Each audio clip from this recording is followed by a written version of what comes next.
everybody? Hope everyone's had a good morning, new night, wherever you are.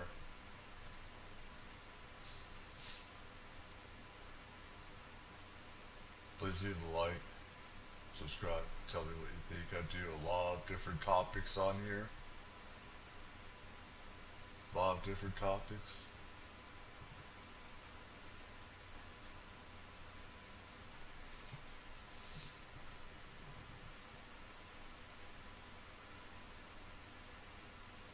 Let's get into the nitty-gritty here.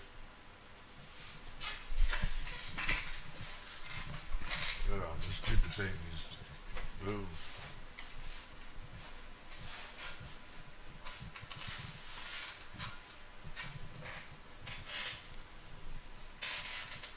Get right into it.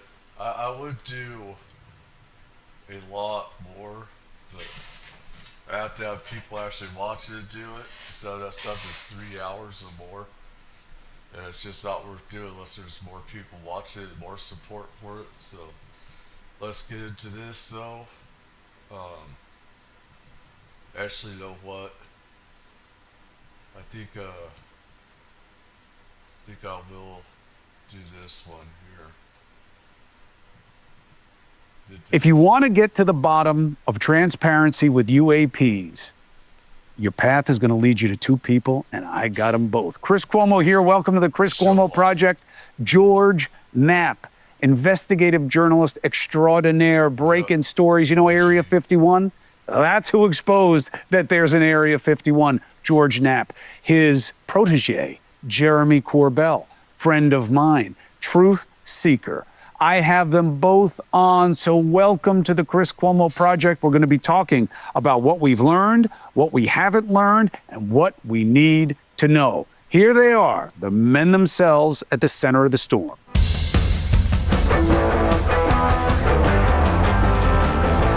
Shout out to Chris Cuomo Project here. I should subscribe to him. Shout out, again, Chris Cuomo Project. So. Thank you very much for taking the opportunity, fellas, especially you, George. You're not easy to get. I'm not full-on hermit yet, but I'm heading in that direction. Thanks, Chris. It's good to have you both with us. Let me ask you this, George. When you are looking at the state of play right now, do you believe we've made progress? And what's your biggest question going forward? Well, we have made progress since that New York Times story 2017. Congress has shown it's interested in the topic after being hands-off for more than 50 years. Major media at least dabbled in it for a while, now have pulled back.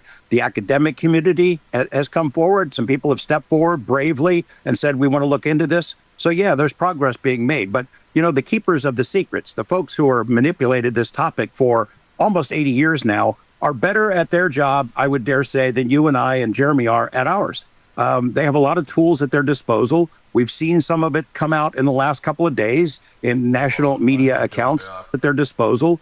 Ours did this topic for almost 80 years now, are better at their job. So yeah, there's progress being made. But, you know, the keepers of the secrets, the folks who are manipulated this topic for almost 80 years now, are better at their job, I would dare say, than you and I and Jeremy are at ours. They have a lot of tools at their disposal. We've seen some of it come out in the last couple of days in national media accounts that muddy the waters, that confuse the public. They've admitted what we've all known for a long time, that they've lied to the American public, that they've lied to Congress. Now we know they've lied to their own military personnel, made up stories, propaganda. It's disgraceful. But now a lot of it is out in the open, so I would call that progress. Jeremy, I was crestfallen when the Trump administration came in and they had told us, we're going to tell you, crestfallen when I was... This one looks like it's totally upside down. That is trippy. That's trippy. Upside down. Definitely. Crestfallen when the Trump administration came in and they had told us, we're going to tell you what Biden wouldn't tell you. And then they gave us this same answer about what was in the air over the military bases and other places on the East Coast and elsewhere. How do you explain that? I don't even attempt to explain that. I just know that the true transparency on this topic is going to obviously come through good journalism. And that's what George and I are focused on, is bringing forward whistleblowers like Matthew Brown and the Immaculate Constellation information, as well as just bringing forward, if we're lucky enough, military film footage of UAP. This is what we've been doing. We UFOs. believe this to be For the fucking path forward. Christ's sake. I'm not going to rely on anybody else to help us move this ball forward. I just think the public needs to Let's fight stop for it. idiots George, using when that. you look at this issue as a function of transparency, you I mean, say, for me, honestly, some of us have known about UFOs forever. And other paranormal experiences. I have a lot of different paranormal experiences, angels, demons, stuff like that, UFOs, the afterlife and everything. I don't give a rat's ass who comes out from the military. It doesn't really matter. It lends credence, but yet, for some of us, we've known about this, we knew the truth all the time. We knew a lot of the stories, that were out there, what was real and what wasn't real. We knew about secret installations before they talked about it and stuff like that. So for us, we already know. It isn't going to matter if some, don't take this the wrong way, stupid military people come out. It doesn't matter. And plus, some people in the military, they have their own agendas and stories they like to put out and how they want the truth put out. How they believe in this bullshit national security thing. And all of it, there's no reason for secrecy. National security doesn't matter whatsoever about it. So, anyways, it doesn't matter so much about the military coming out. A lot of us already knew the truth. We had our own experiences and stuff like that. So. the people who are the keepers of the secrets. These days, they use the word deep state. In these years of researching this, what is your best reckoning of who we're up against and what they're about? It's a combination of Department of Defense folks, intelligence agencies, defense contractors. I think it's probably a small group of the people that really know what's going on, and even they probably don't know the big picture. Jeremy and I have been pretty far up the food chain over the years, me even longer than him, and I have never met anyone who really knows the true story. I've run into a lot of people whose job it is to confuse the public, to muddy the waters, to slip out propaganda, as we've seen over the past couple of days and over many years. I don't know what the big answers are. Like you, Chris, I'm not expecting to meet aliens. I don't believe in aliens. I was attracted to this story because of the paper trail documents, memos. I can't believe he doesn't believe in ETs. Holy shit, I didn't know that. I've seen some of these things before, so I know that they're real. I go, as they told me, military people, I've been around the military all my life because my father and other people. And, this one guy in particular, he goes, go with all of what you know, all of what you see, and half of what you hear. And even then, some of what you see, is not there, but go with that. And that's how you're going to know the truth and everything. And this is the reason why I said, it doesn't matter what the military, what these people that come from the military say. I don't care who from intelligence says. I already know the truth. I know this stuff is real. A lot of us do that have, our experiences. We know the truth. We already knew about this, longer than Jeremy Corbell or even him. We already knew. So, I mean, reports that were shared within the Department of Defense and CIA and other agencies before the Freedom of Information Act became the law. And in those reports, it shows they were saying, hey, this is real. In the old days, people like me would get leaked stuff from the internet. When we had a good internet, stuff would get leaked, classified stuff and everything. That's how we learned some of the stuff was real. We put from different sources and stuff like that. Of course, there's a lot of misinformation out there. There is, but there's ways of knowing from people. And for me and my father, he knew people that worked at secret installations and stuff like that. So it's like there's a way of learning the truth about different also secret installations that other people don't know about. Since I was a kid and everything, and so I mean, unfortunately, the internet isn't like the way it used to be, where stuff can get leaked out. I miss those days, but anyways. Real. It's not imaginary. It's not fictitious. It's real. It's not us. It's from somewhere else. We need to figure it out because there are national security issues involved. 1953, the Robertson panel gets together for CIA. They spend 6 hours over 2 days looking at UFO evidence, and they decide UFOs are not a threat to national security, but the reporting of UFOs is a threat. And we need to strip it of its aura of mystery. We need to debunk it. We need to use ridicule. And that's pretty much been the policy of the U.S. government ever since. And it ticks me off. It's what got me hooked on the topic. They're telling the public one thing. They're saying something behind closed doors to themselves that is far different. And it makes me angry. And Jeremy, this was part of our bond, right? Is that when I first came to News Nation and I started reporting on this, media came after me about it. They'd mock me. They'd say, oh, man, he's doing anything he can to get ratings. And as George just said, I'm not looking to meet little green men. I mean, I'm open to it. The arrogance of thinking that this is the only planet in a universe that is constantly expanding. I think there's an arrogance in that to believe we're the only ones that figured out carbon-based life. But let's put that to the side. They think they don't have to tell us what they know. And to me, it's a metaphor for what we've seen in so much of government in recent years. It's way more sinister. This is corruption, and you have where these defense contractors are like cartels, and how they will even kill people, for certain information that are on these hard drives, from what I've heard, and video and stuff like that. We have total corruption, what people call deep state and stuff like that, criminal organizations that's running these things and these secret bases around the world. It's a global, cobble, and like I said, let me see, let me go back here. I lost, let me see, go back here.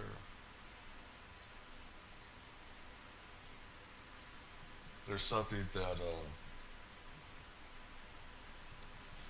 like I said, this is where it's not about national security. Even people that worked on these top secret programs have said this has nothing to do with national security. China, the Chinese, the Russians, North Koreans, other countries already know the truth. They already know this. They know all the secrets and everything. So. And as George just said, I'm not looking to meet little green men. I mean, I'm open to it. The arrogance of thinking that this is the only planet in a universe that is constantly I mean, the only threat that they see is actually civilians knowing this, while other governments know everything that's going on. They know all these secrets. They got satellites, they got planes that fly over our country and stuff like that. Expanding. I think there's an arrogance in that to believe we're the only ones that figured out carbon-based life. But let's put that to the side. They think they don't have to tell us what they know. And to me, it's a metaphor for what we've seen in so much of government in recent years. It's way more sinister than that. It's not just that they don't think that they need to tell the truth. They're intentionally muddying the waters with misinformation and disinformation. If you looked at the ridiculous and sinister Wall Street Journal report, then we're supposed to believe that we didn't need a Manhattan Project to win the war. We didn't need the Apollo mission to put us into space, because this is all some sort of government cover-up. The new conspiracy, Chris, is that UFOs are not real. That's the new conspiracy. And the truth is, we've had UFO extraterrestrial vehicles where you go to different galaxies and stuff like that. We probably go to different universes or whatever. And it's a total joke. We didn't even need Apollo 11. It's all a fake misinformation. But we could go all over the universe or, other universes already. We didn't need Apollo 11. We didn't need all these other things, to do that. This conspiracy. George, what do we need to know? Well, one thing we know is they're never going to give this up. I mean, it's pretty clear. These That's why we got recent forced reports to that have go. been issued by Arrow and now the repeated media statements by the former Arrow staffers, there's nothing to it. There's no information. There's no proof. It's stuff that we made up. It's disinformation that we spread out there. We created the story about Area 51. We created the story about nukes being disabled. That's all us. All the technology that people have been seeing in the skies around the world on every culture, every continent. He has the right to be pissed. I'm pissed off, with stuff that I've been through, the paranormal experiences, UFOs, and all this other stuff. People would attack me, say it's demons and Satan, all this other bullshit. And, my father and others told me to keep it quiet. If I would have started this 20 years ago, I'd have a much bigger following, which is kind of fucked up. But my father, working around some secret stuff, I think that the government could have gone after him. And that's, another reason why I didn't, is because he was alive at the time and stuff like that. Now I just don't give a shit about what I say and everything. The truth needs to be out there. And when people mock you and ridicule you, like you're insane, I have a lot of hate because of that. I got a lot of anger from that. Yes, I think some others that have been through what I've been through, there's a lot of emotions. And throughout human history, that's us. It's preposterous. It's ridiculous. There's no way we could ever accept it. But Arrow has made it clear they're not going to give this up. They're not even giving it up to Congress. I admire the people who've been pushing the ball down the field in Congress, but they've been manipulated on this topic as well. There's always something more pressing for members of Congress, for the public, a job, your mortgage payment, your family, bills for Congress. There's Ukraine, there's Gaza, there's the stuff in LA that's unfolding right now. Always something more pressing than UFOs. So the people who tell these lies get away with it. I have the same question for both of you. And by the way, everybody in common parlance now uses Area 51. That was George Knapp that brought that into the recognition of the rest of us. George, if you were to meet the man, okay, in quotes, and the person who knows, what would be the three things that you would want answers to? I'd like to know ultimately where they're from and what their intentions are regarding us. Are they interested in us? Where they're from? Are they interested in us or the planet more than us? Number two is, why the secrecy? I mean, I could see it in 1947. We just come out of World War II. The world's a mess. Do you need to share that with the public and tell them there's another intelligence more advanced than us? Why the secrecy now, though? Number three, if the technology is being tested in secret in some hangar somewhere, what do we need to get it done? Well, I already know the answers to a lot of this. I'm surprised that he would ask, even, because I don't know why. The thing is, they use us for hybrids as well, reproductive purposes. They use us for psychological manipulation. Sometimes they just see us as, they just want to see the circus. They had a part in making us as well. They had a huge part in manipulating our DNA and stuff over time as well. And, there is the psychic part of it. Some want us to evolve, some are good, some are evil, etc. Some just want to watch and everything, see how we evolve as ants or whatever, or devolve and everything. The government, like I keep saying, they want to make money off of this. It's not even all technology, it's spirit stuff. It's magic and stuff. and they want to control that. They don't want civilians to be able to use it. They want to make money off of it, use it, and weaponize it, along with psionic programs, psychic abilities, stuff like that. They want everything weaponized for themselves. They don't want for peaceful purposes so much. Can we ever master it? And are the national security implications legit? Because there is a race for this technology. Us, the Russians, the Chinese, maybe the Israelis. How do we ever separate the UFO technology from national security concerns that would allow some president to step up to a microphone and say, "We've been lying to you. Here's the truth." What can you add to that, Jay? I just would have one question. What made you look beyond your orders and not follow your oath? Like, what made you do this? Keep this from the American public. What is so scary to you that you are holding this back from the American public and hurting people's lives? That's what I really want to know. It's more of a human question about the secrecy of UFOs. I'm done with it. The American public's done with it. And I hope we crack this egg as soon as possible. What do you think the watershed moment will be, George? What do you think has to happen that hasn't yet? It's got to be a whistleblower who comes forward with a piece of something or some video evidence, something irrefutable. Or it has to be them, whoever they are, wherever they're from. I mean, they're the real architects of the secrecy. Wherever they're from, they've been here a long time. They could make themselves known in some irrefutable kind of a demonstration. They haven't done it. We get little glimpses, little bits and pieces, a look here, a look there. But they started the secrecy, and our government is happy to exploit it. For me, Jay, you know what I think it's going to be? Advantage. One of these two poison parties is going to realize there's something in this issue for them versus the other one, and they'll go all in down that road. That is my suspicion of why it didn't change from Biden to Trump.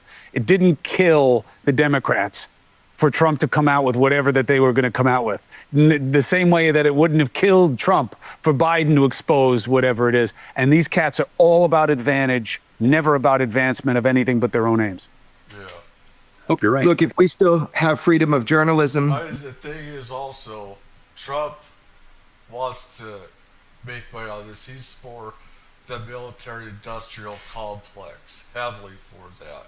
He's, for building new aircraft carriers, new fighter jets, and we have this UFO technology stuff where we can go to other galaxies and other universes and stuff like that in the blink of an eye, just about. And the biggest thing that they see as a threat, they see us, the people, as a threat. They don't want us to be running around like cowboys, I should say, running amok. They want things controlled. They want things weaponized for their own, reasons and everything. Religion comes into it as well. Destruction of religion. Like I said, religions have stuff that is right, and they have stuff that is totally wrong in everything. So it's like there's truth in them, but there's also falsities in them as well. So Then we're going to push as hard as we can to reveal to people the best evidence that we have. That's our mission. That's what we're going to do. We're going to practice journalism. Jeremy, I love you. Thank you for being here. You're always welcome. I appreciate the work that you're doing. George Knapp, I got to tell you, I'm so happy that I finally got a chance to speak to you. And I respect that you do the hardest part of the job that I love so well, which is you find a way to tell what people don't want told. And thank you for that. Thank you for your example, and thank you for your continued efforts. If I can help you guys in any way, at any time, I'm a call away. Thank you, Chris. Appreciate it. all right, so let's go here. Excuse me. Shout out News Nation here. Let's go into what they're saying as well. Get a lot of stuff from them. Legal, of course, like I said, this is fair use and stuff like that. I'm adding my own content to it, etc. My own experiences. News Nation's Back Scroll, where we look back at our major news coverage on the most important topics and personalities of our time.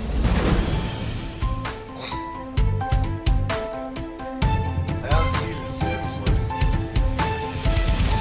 I hope this is not just. For the first time ever, details coming to light about a secret FBI working group that allegedly investigates unidentified aerial phenomena, or also known as UAPs, UFOs. It's the first time that the group has ever been publicly disclosed, according to Politico. That claim coming from former Navy pilot Ryan Graves. If you remember, he was the first active duty pilot to come forward about regular sightings of UAPs. We heard his whistleblower testimony in front of Congress last year.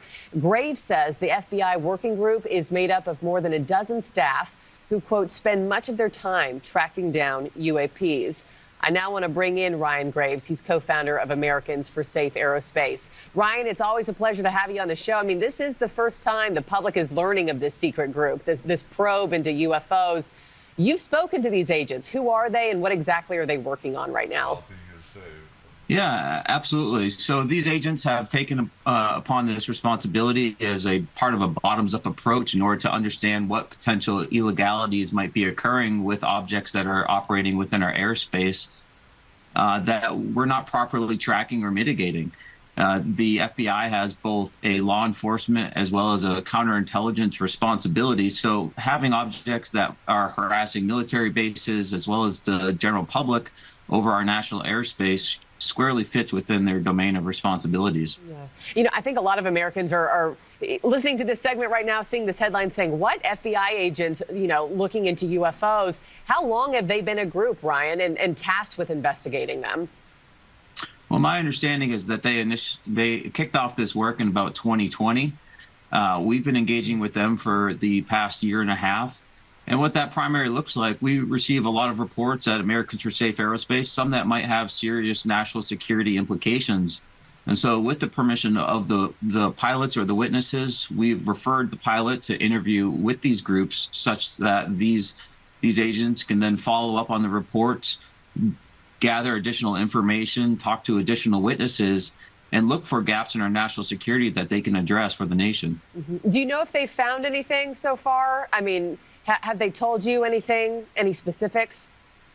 Well, of course, they're limited to what they can share with me about these ongoing investigations. I'm not read in or part of the group in an official capacity necessarily.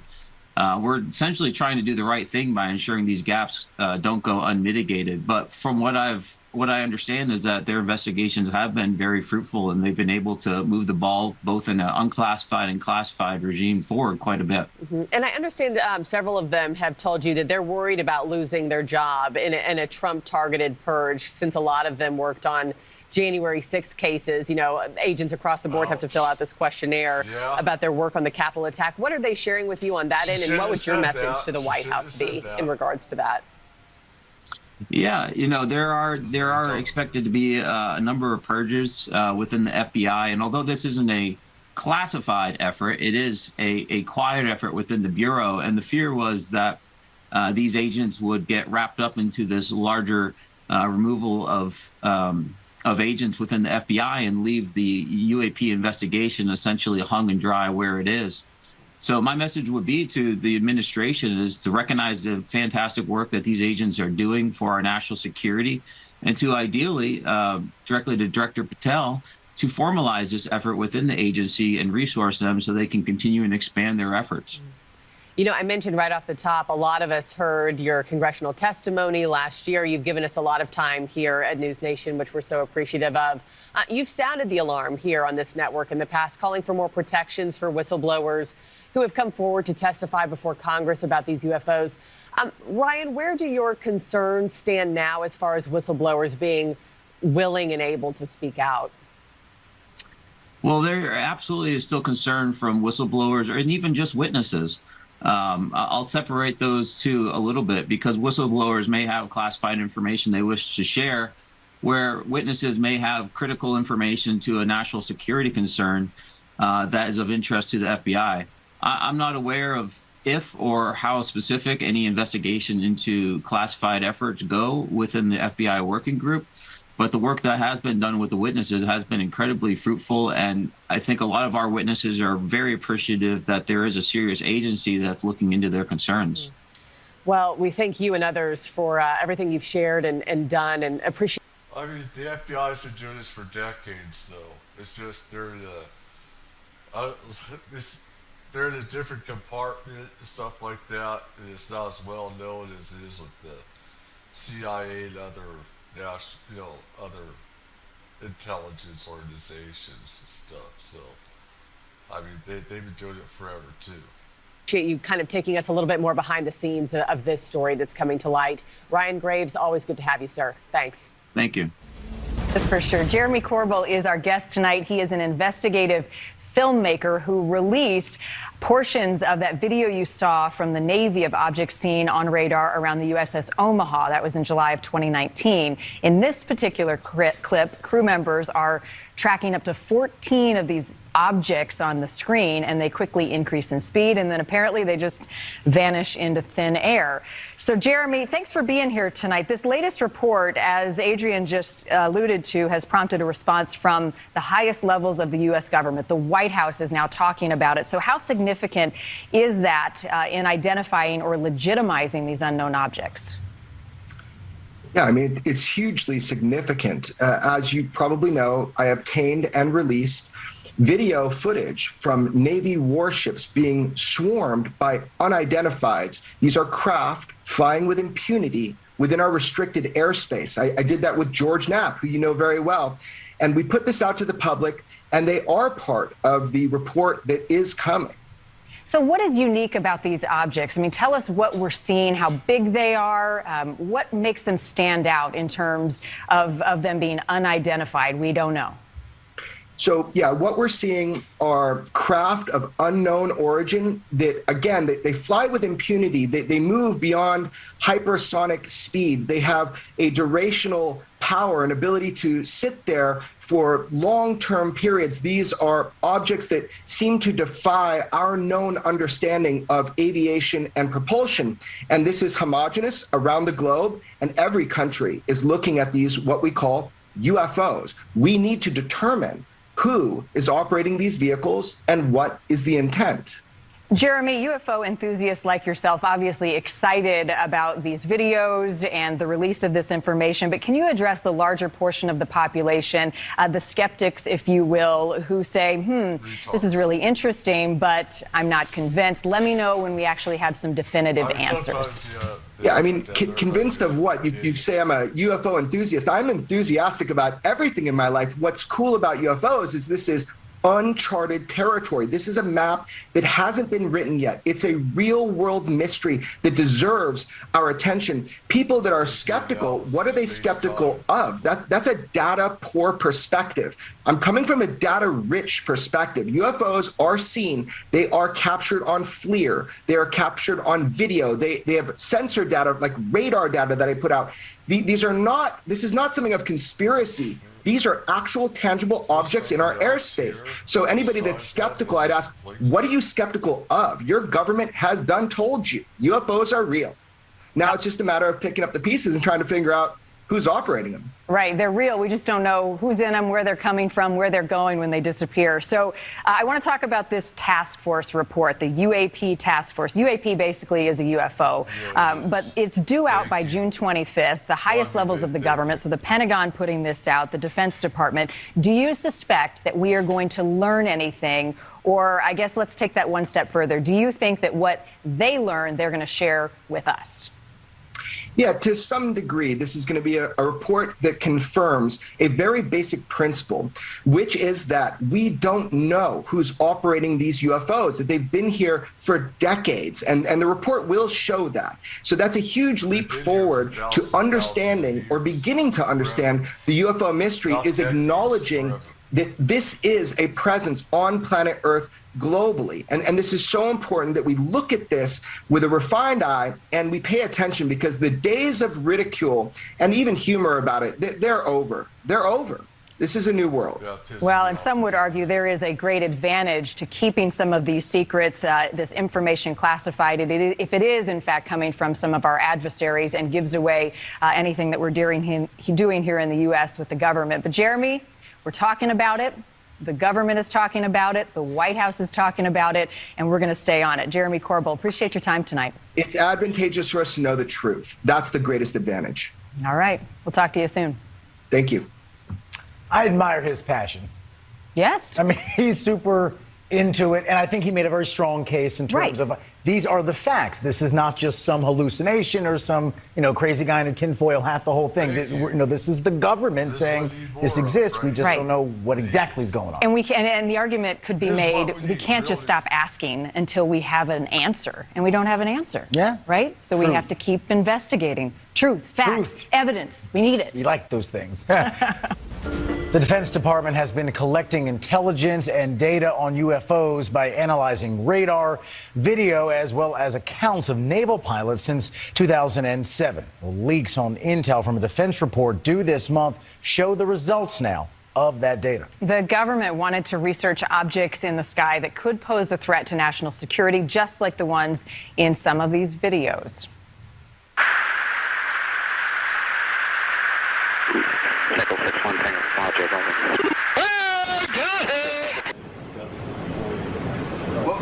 Splashed. Well, if there's look at that thing.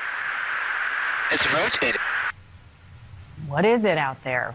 News Nation's Adrian Bankert joining us live from the newsroom tonight with a breakdown on these initial findings. Adrian. All right, guys, listen. For years, as we've all known, we've been fascinated with evidence of the extraterrestrial in TV, movies, and books. But now the Pentagon is releasing that new report of airspace mysteries. What is reportedly in this unclassified document, multiple sightings, whirling objects moving at hyper speeds.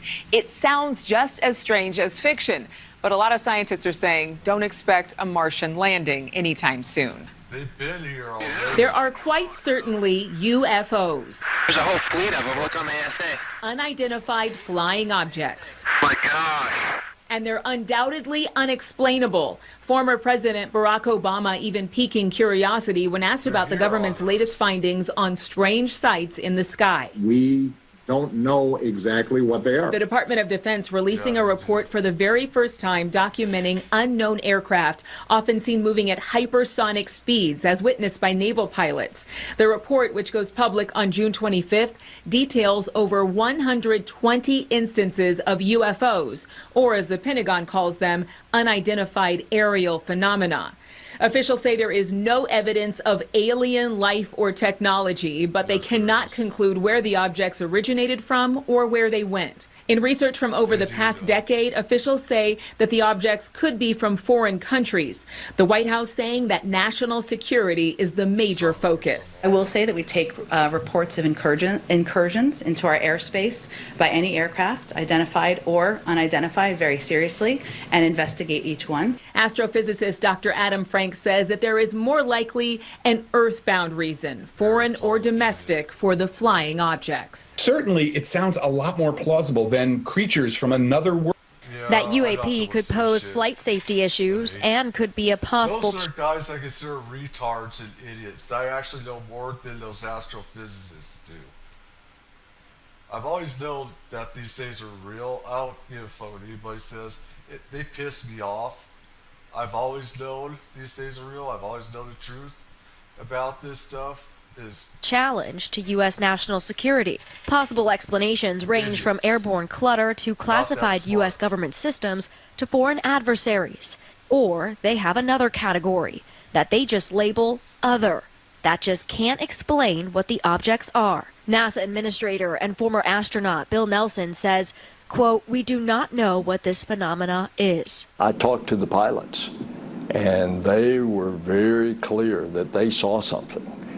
And it didn't just happen once. They tracked it around, and then other pilots on different missions would see a similar phenomenon and get pictures of it when their radar locked in on it and followed it. If he would have put out the truth about what he knows, he would have lost his job. There are two different NASAs. the classified NASA and the civilian government one. And the classified one is where they collect all the UFOs that I've seen, like around space station, or space, around other planets and stuff like that. And they like to airbrush the stuff out. It's pretty well known. You know, there have been reports of that. It's on the History Channel, Discovery Channel, stuff like that, where some people have worked there have said they airbrush the UFOs out. And if there's a UFO on video around the space station, then they immediately cut it off. I don't know if YouTube, I think YouTube has censored a lot of stuff. People may be able to find some of that. But he knows the truth. He knows, you know, I don't know how much, but he knows the truth. But it was something that you could not explain. And top lawmakers on the Senate Intel Committee say this is really just the first step into finding out if this is a real national security threat. Adrian? Well, for UFO enthusiasts and investigators alike, this meeting has been a long time coming. News Nation's special correspondent Ross Cole. Like I said, if NASA put out the truth, they'd all lose their jobs. There wouldn't be a NASA whatsoever. So why is he gonna? Tark was the first to interview David Grush about his UFO claims over the summer. Ross joins us now. I was really struck, Ross, and I know you were too, about a tweet that Congressman Gerald Moskowitz, Democrat of Florida, put out this afternoon saying he thought that after this briefing, this classified briefing, that many of Grush's claims have merit. Exactly, Elizabeth, and good evening to you. I think it's extraordinarily significant what Jared Moskowitz has said, because it echoes what other members of the committee are saying privately, that whilst they weren't able to cover all of the complaint allegations made by David Grush because of limited time and also security constraints, because there were certain things that the Inspector General couldn't talk about, what they were able to put to the Inspector General, he apparently did confirm as credible and authentic. And this is very, very significant. We're talking here about grave allegations of illegality and criminality by a former very senior, very well-informed intelligence official who worked at the highest levels of military intelligence in the US.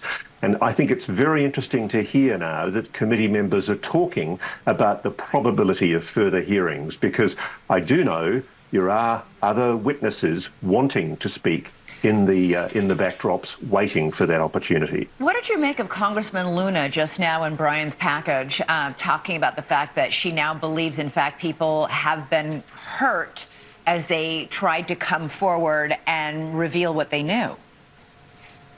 Look, Elizabeth, I know for a fact that those allegations are true. I mean, I've had the most disturbing allegations put to me of people being hurt, threatened, and God forbid, even killed to protect this secret. And I suspect I know what Representative Luna is talking about, and I can only hope that there is an opportunity where a proper congressional committee can do its job and get this evidence put in a public hearing so that those responsible for these very serious crimes, we're talking here about crimes, are brought to justice and made to account for what they've been doing illegally, improperly, and without the oversight of the US Congress. Do you think, I mean, they were meeting today in this SCIF, which is a secure room where you can discuss classified information with the inspector generals of the intelligence community. So they weren't meeting with the Pentagon or whoever might be running this alleged secret program. So what exactly were these lawmakers able to learn? What information does the ICIG, the Inspector General of the Intelligence Community, have? Okay, the most important thing, Elizabeth, was although they couldn't go into specifics, you know, they couldn't be told where these alleged craft are, whether biologics are of a particular species or whatever, what they were able to be told was a broad confirmation of the credibility, of the authenticity of Mr. Grush's claims. That is crucial because, as you know, there's been an enormous attempt to try and blacken Mr. Grush's claims by casting doubt about them. The Pentagon keeps on putting out this very disingenuous assertion that Arrow has no credible evidence of extraterrestrial visitations to this planet. One, we're not talking about ETs, we're talking about something else. We're talking about a non-human intelligence. And two, Arrow, the Pentagon's UFO investigation office, does not speak for the Pentagon. It's time for very senior members of the military and indeed... This is another problem, is that it's behind closed doors, which it's total corruption, totally illegal, that they don't tell the public. In doing that, they're keeping secrets from us. That is first-rate corruption. That's totally criminal. So they know about all this stuff, and they're keeping it secret from us. It should be totally illegal for them to do, because it's not about national security in any way. That's total bullshit. Of the intelligence community to be brought forward under oath and properly questioned, because the Pentagon is allowed to get away too often with sophistry, evasive words which do not respond to specific allegations. Yeah. So, yesterday, Congress unveiled a bipartisan bill to let commercial pilots report their UFO sightings to the government without fear of recrimination.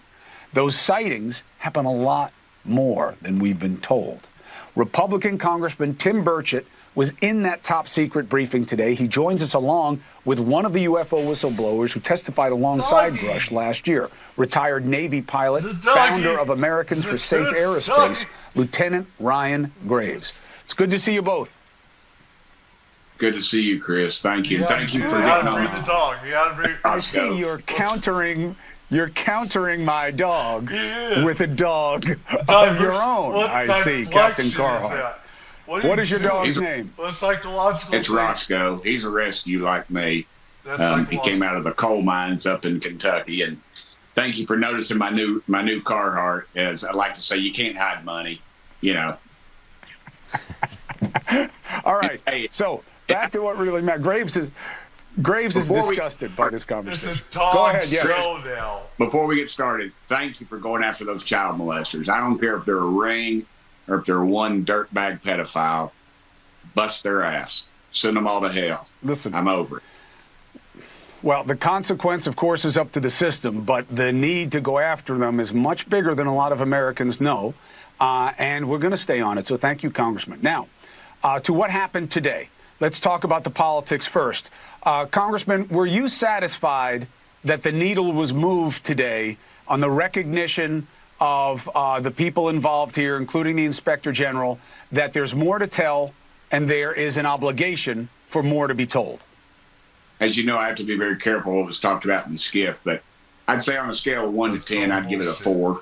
I'd say the needle moved. It was bipartisan. You know, my dear friend Jared Moskowitz, AOC was in there, Luna, the whole gang. We had one time we had 16 congressmen in there, and these were people that normally you wouldn't see. And the reason they're involved is because people like your other guest, who I'd really like to hear from him tonight more than me, they have continuously pushed this issue and gave it validity. Because somebody like me, the 435th is that we have criminals in the House and the Senate running this, keeping it a secret. They're just as bad as, the CIA and other defense companies keeping this a secret. They're just as bad and evil, I don't care what anybody says, and keeping it from us. They want to be overlords, a part of this cabal of keeping things a secret themselves. I've enjoyed and liked and loved where I've had something over them, where I know stuff more than they do and stuff like that, which is kind of ridiculous. But it's ridiculous that they are sociopaths themselves and that people have a right to know. I don't think that they should have a right to know stuff unless, they're willing to put the truth out. They have no privilege over the people. The most powerful member of Congress, that ain't moving the needle. But your other guest, he moves the needle. And I want to talk to him because he also has a public service announcement about why this matters for everybody who wants to fly around as part of our lifestyle. But Ned, what I want to know is, what do you think was the biggest takeaway from today about when you'll start to be able to learn what's being done and what is the fruit of all the money that's being put into this?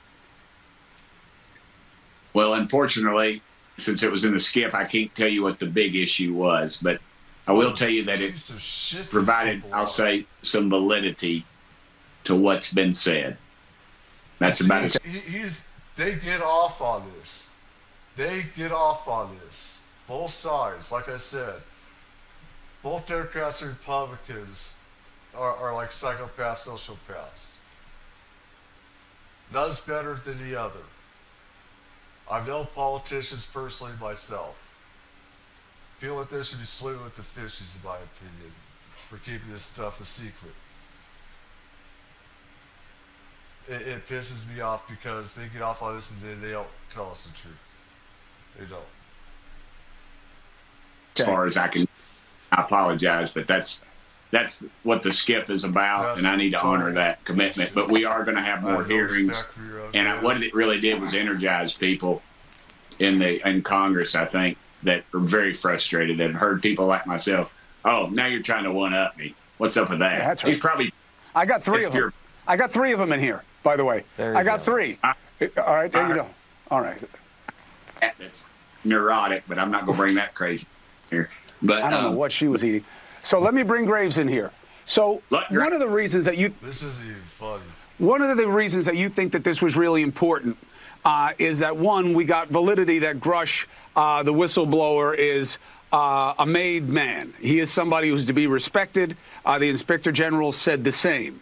Now, what does that mean to you, and what do you want to see next, both for the political but practical implications? There's some of us that have been around some of this stuff, and we say it is the mafia that is the people that run this country is like the mafia.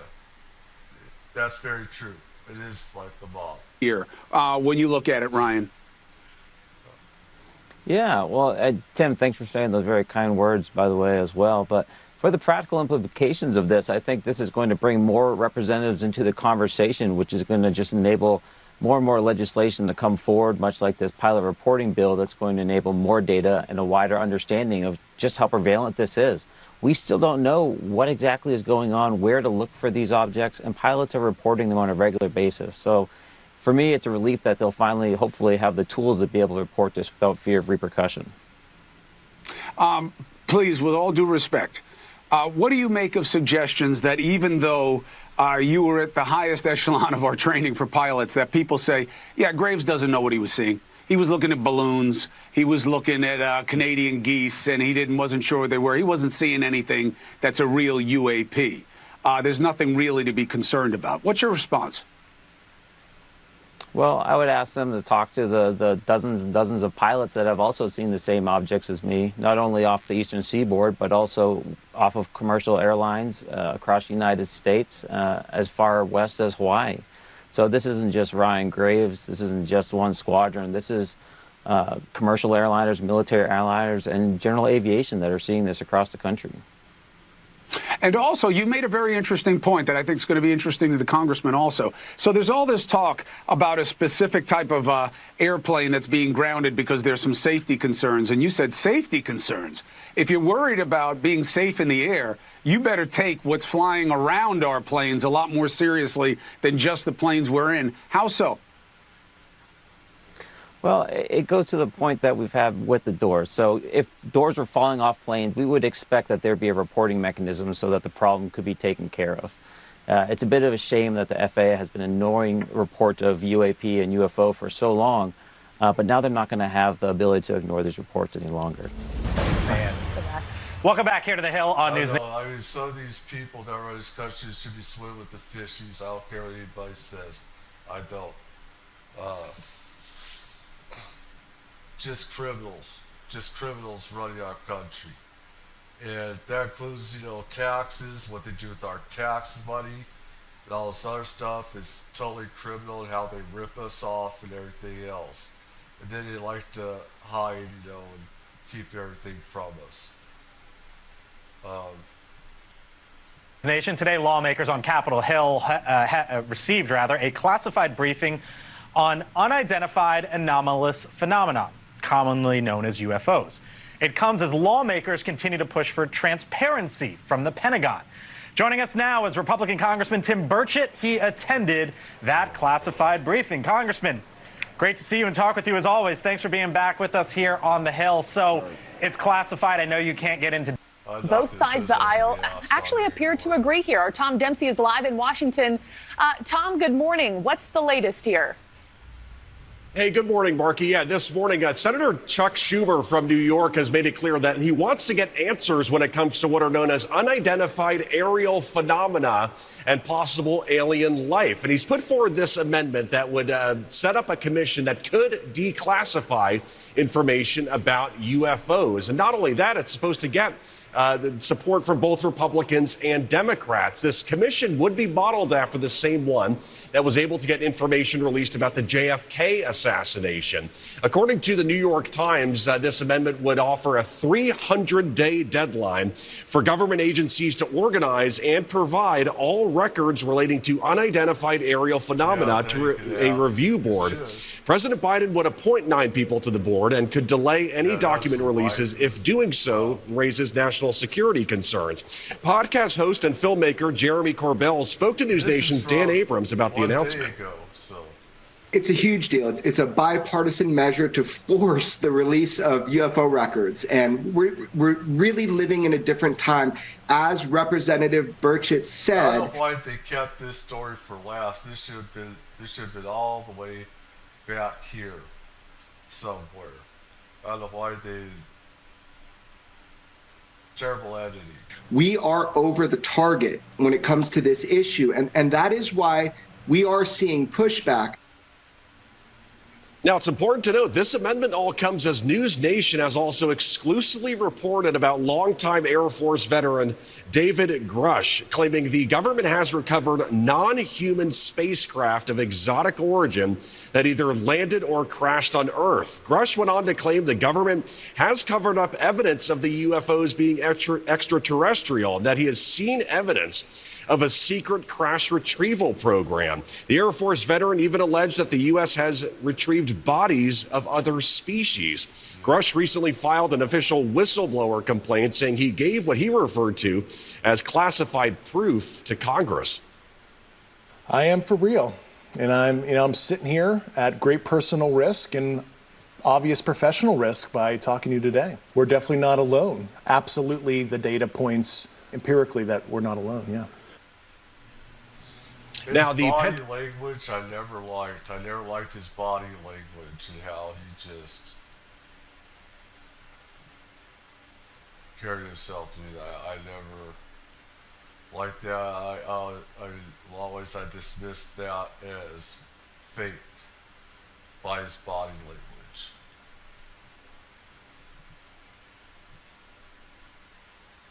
I hope I'm wrong, but I know a lot of what he says is true. That's happening, but he's for the military-industrial complex and national security stuff. I believe he's a tool for them to keep things a secret. That's why I believe he's a tool. So, in that way, in that regard, he said they also lost, certain things declassified. People should know it, but he did. Some of his whistleblowers do it for national security, though. So, anyways, I'll go with Jeremy Corbell video. Let's see. Shout out Jeremy Corbell.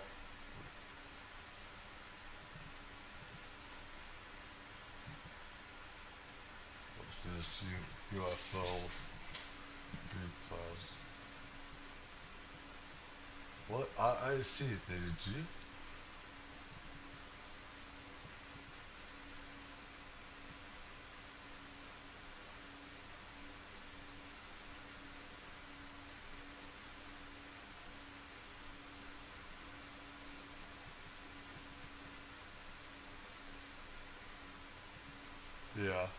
Little dots there.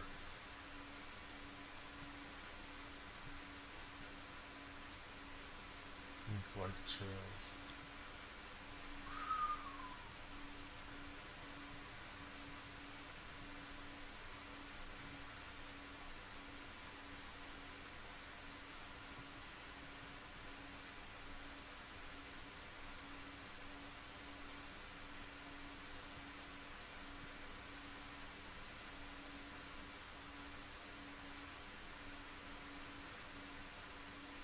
Wow.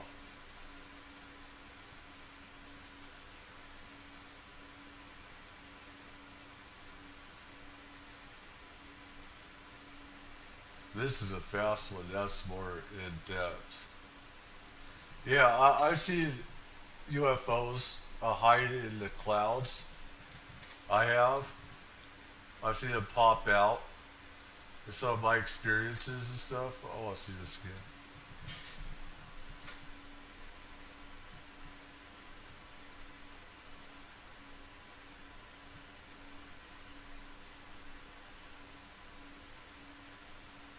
Was there some little dots in there?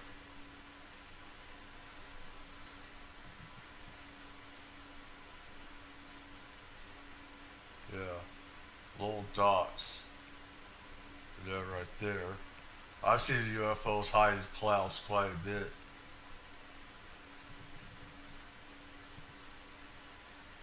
Right here, here, here, here.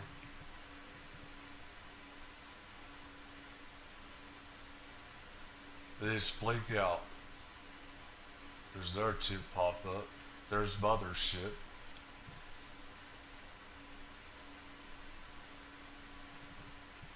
It also look like there could be something right here, but there's Mama.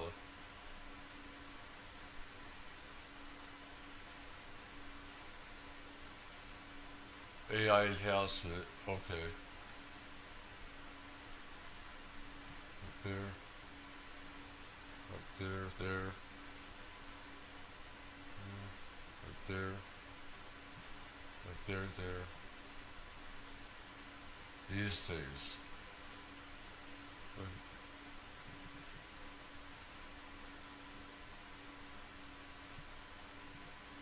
Yeah, I've had some experiences where I've seen UFOs hiding behind clouds and they'd pop out all of a sudden. Let me see here. Welcome to News Nation's Back Scroll, where we look back at our major news coverage on the most important topics. Again, News Nation, shout out to them. Again. And personalities of our time.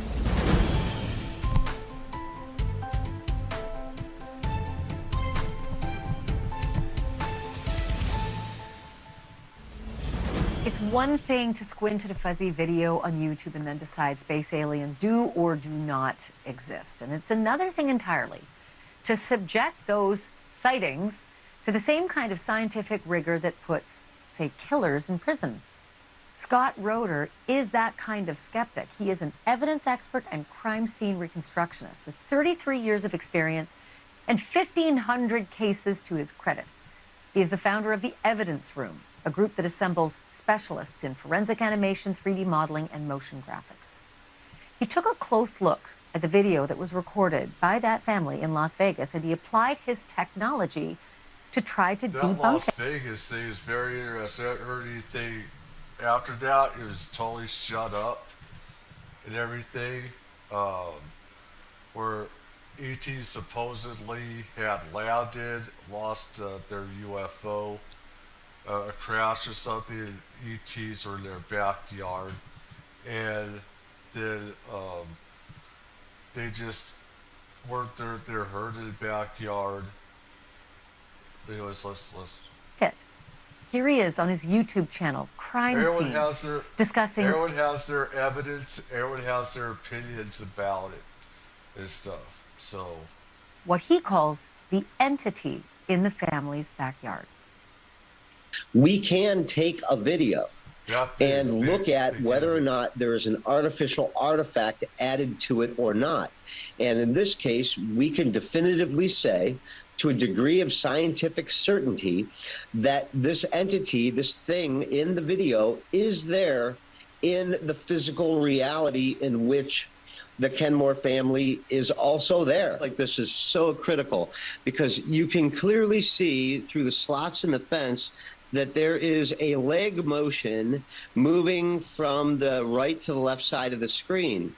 And clearly it is behind there. So this isn't just like a head floating in space. This is a head of that is somehow that does not have full opacity, that the opacity of the head of the shadow is only at about 33% opacity versus a normal shadow, which would be at 100% opacity, or an object in the screen, which is at 100%. And this isn't anything that you did. It's just what you were able to determine, that this shadow being, or this being in the shadows, possibly creating its own shadow or smoky filter or cloaking technique, is not only cloaking itself from the people there, but cloaking itself from the camera itself, in that it's minimizing our ability to identify pixels inside of that shadow. Stuff too. I'm joined now by UFO expert Ben Hansen. He's a former federal agent and now the host of UFO Witness on Discovery Plus. Ben, One thing is that people don't understand fully is that they can also bend space-time around them. Sometimes they can stop time, and they can just stop everything around them for a certain amount of time, and that's how they'd be able to just be there 1 second, the next they're gone.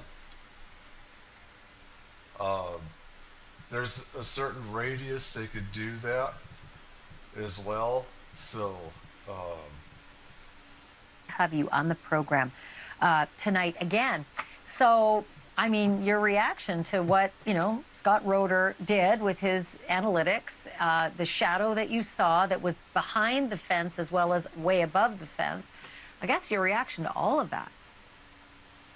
Well, thanks, Ashley. Yeah, I'm excited because it took a while, I think, for anyone to get a copy of the raw video. I don't personally have it, but I'm glad that Scott has done this.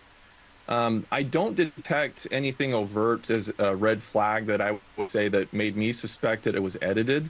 So I concur with him on that. And it also appears that there is some sort of shadow that's present behind the slats of the fence, which he pointed out. And then you have kind of a head, it looks like, at the top of the fence. Where I kind of feel it might be a jump is people online then started to say, well, this is evidence of a cloaking creature of some sort. Right. There is a lot going on in the video. If you look, there's 2 or 3 different light sources. And anytime you have that happening, you can have a lot of shadows from different angles. So unfortunately, we'll never have the same exact circumstance where we can go back and test it to see what might be causing a shadow effect. There is this what the hell happened to that family? They went silent. This is why a lot of people think, or people think that what happened is real, is because they believe the government shut them up not to talk, which could have happened. What the hell happened to these people?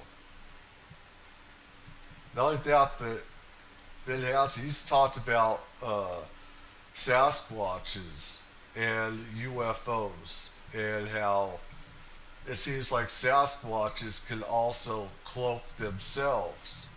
Sometimes they can be right next to you and not even know it. You can smell them, their pungency and everything else. And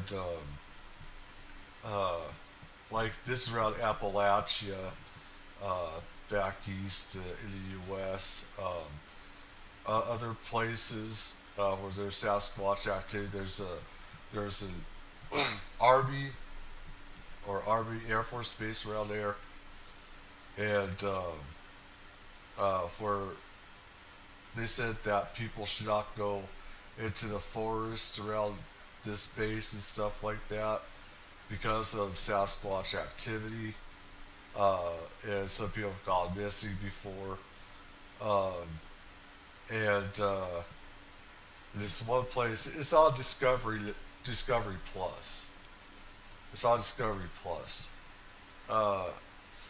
There's something like Hunting Bigfoot, something like that, Searching Bigfoot, something like that.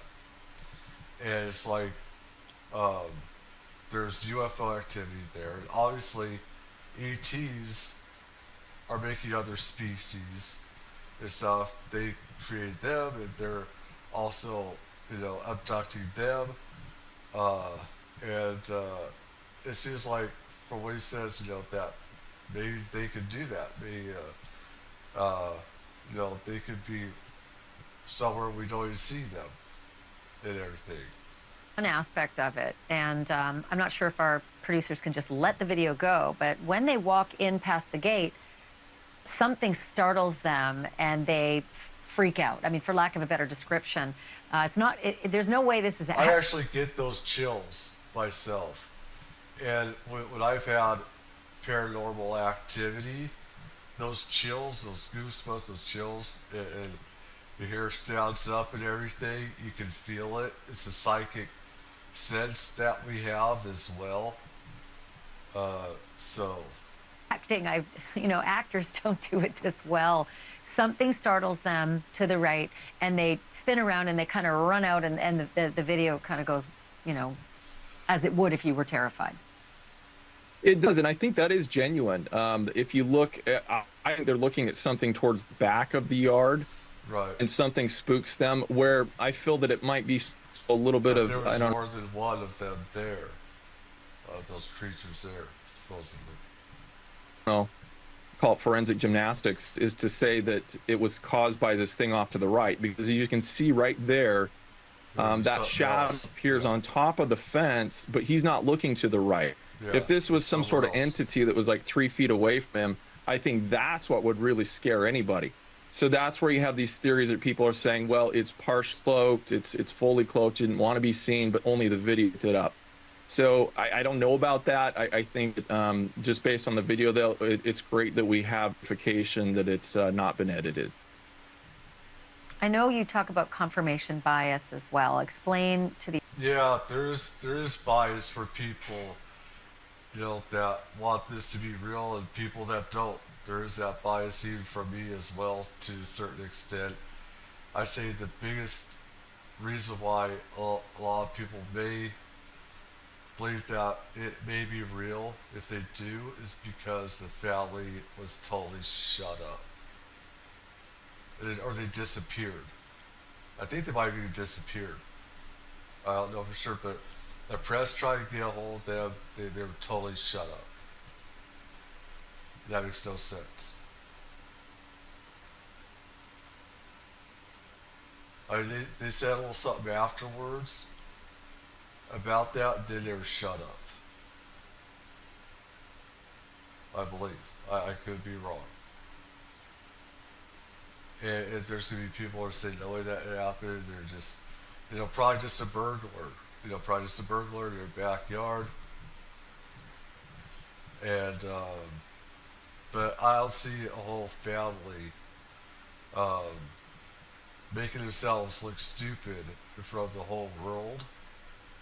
I don't know, V family that would put their reputation online to have it totally destroyed, and to say that ETs were in their backyard, a crash or something occurred. That makes no sense. No family would want their reputation, their credibility destroyed just to make that up. Or a group of people. That makes no sense. No one would want to do that. Nobody. That's suicide. That's suicide. And that's another reason too. I mean, there's different, takes on the audience. If how you think that might be working its way into this as an alternative theory.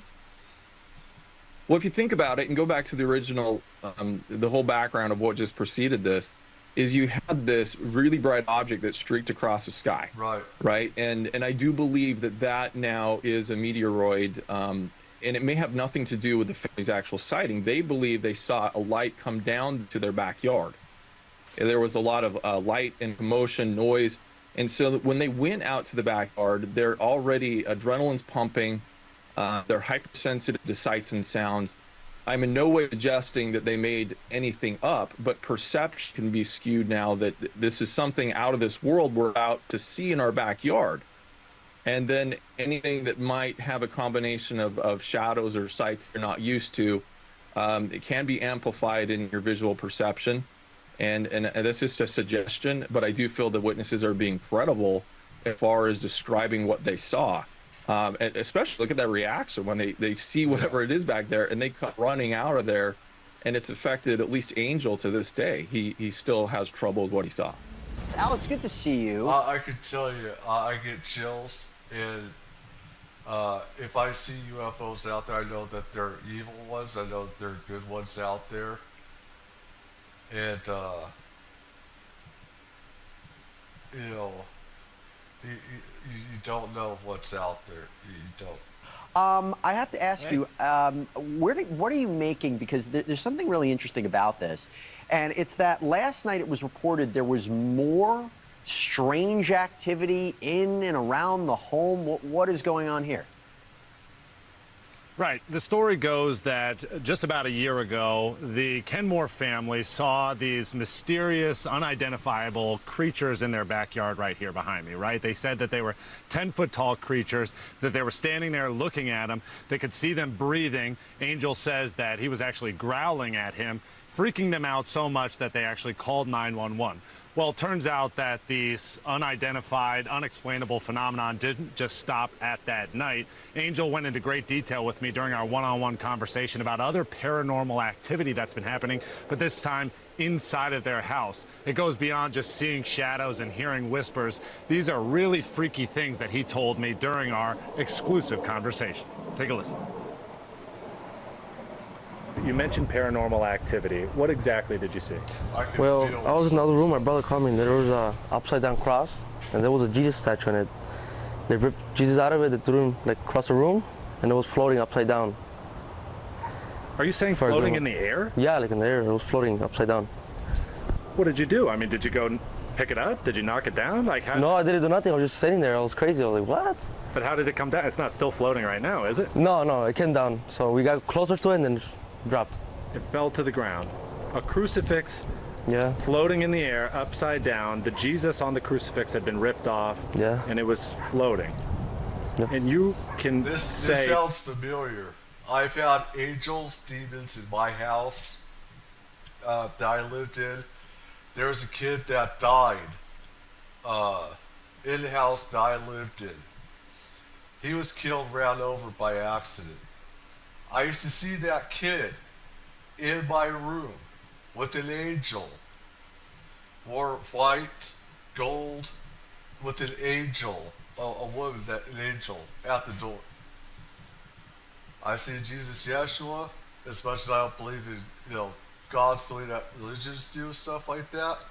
Me and my family have been attacked by demons before. There are houses, there are nexus where there is spiritual warfare and paranormal stuff happens. I've had this stuff happen to me my whole entire life. Angels, demons, fight for a foothold or whatever. It sounds like total BS, but let's see here. Definitively, without lies, that is what you saw. Yes. Swear to God, that's what I saw. Okay, and what about the Bible? What did you tell me about the Bible? Oh yeah, the Bible. So I was chilling normal. There was just a Bible just going like this, flipping the pages. But it was like steady, like it wasn't because of the air. It was steady, like somebody was holding it. As soon as I got close to it, it dropped again. It just dropped again. It's inside your house, not outdoors, no wind. It's inside, yeah. No wind factor, but the page is steadily turning on the Bible. Yeah. And you have the same justification for that as well, demonic presence? Yeah, I can see demonic presence, yeah. The pages of the Bible were moving on their own and an actual crucifix hanging upside down? Yeah. So we had a couple of priests come over to the house, pray over the house, and everything seems to be normal again. Are you connecting all these things together, everything you saw in your backyard, to the things you've experienced over these past few months? Yeah, Yeah, to be honest, yeah. They have that paranormal nexus.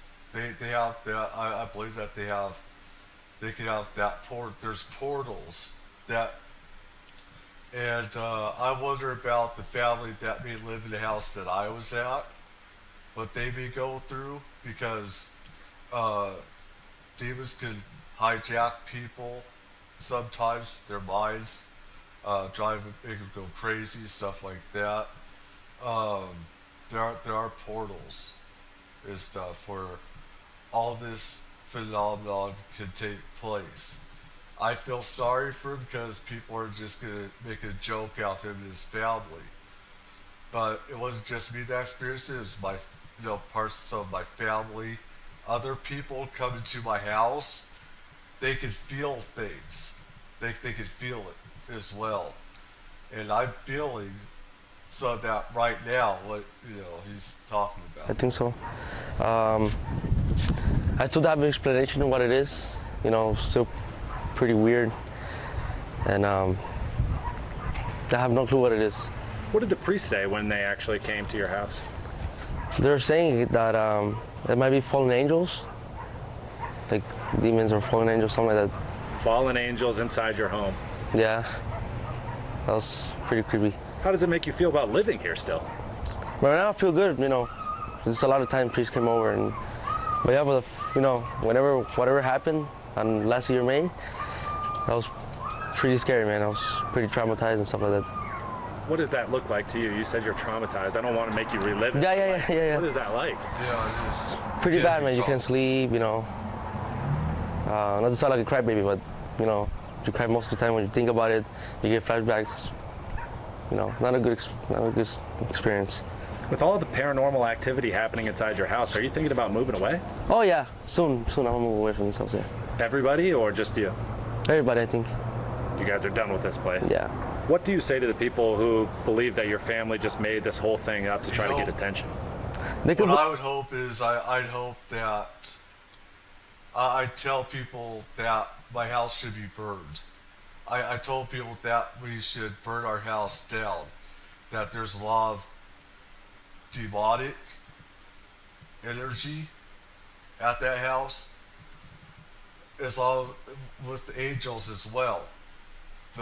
The house that I was at was very dangerous.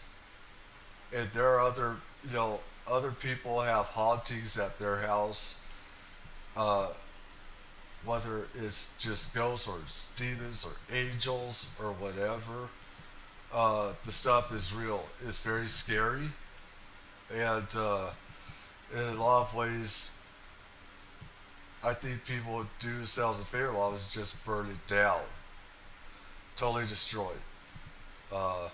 And some of those people that are dead in the house, they don't know how to go to the afterlife. They don't know how to go up to heaven or hell or whatever. There are spirits that walk the earth, to walk it forever, and stuff like that don't know about heaven or whatever else. Believe whatever they want, I'm not doing it for. If I did it for fame, I would be on YouTube and stuff like that, doing more videos. But I don't care, guys. I just went on TikTok and YouTube, made my story. Yeah, it's ridiculous. It's suicide for people, even like me, to talk about it in a lot of ways, because people are just going to think that you're crazy unless they've gone through it too. That's why I said I believe a lot of what he says because of my own experiences. I've had these things. I've had stuff happen to my hand as well, like the nails, stuff like that. All kinds of crazy stuff and everything. So.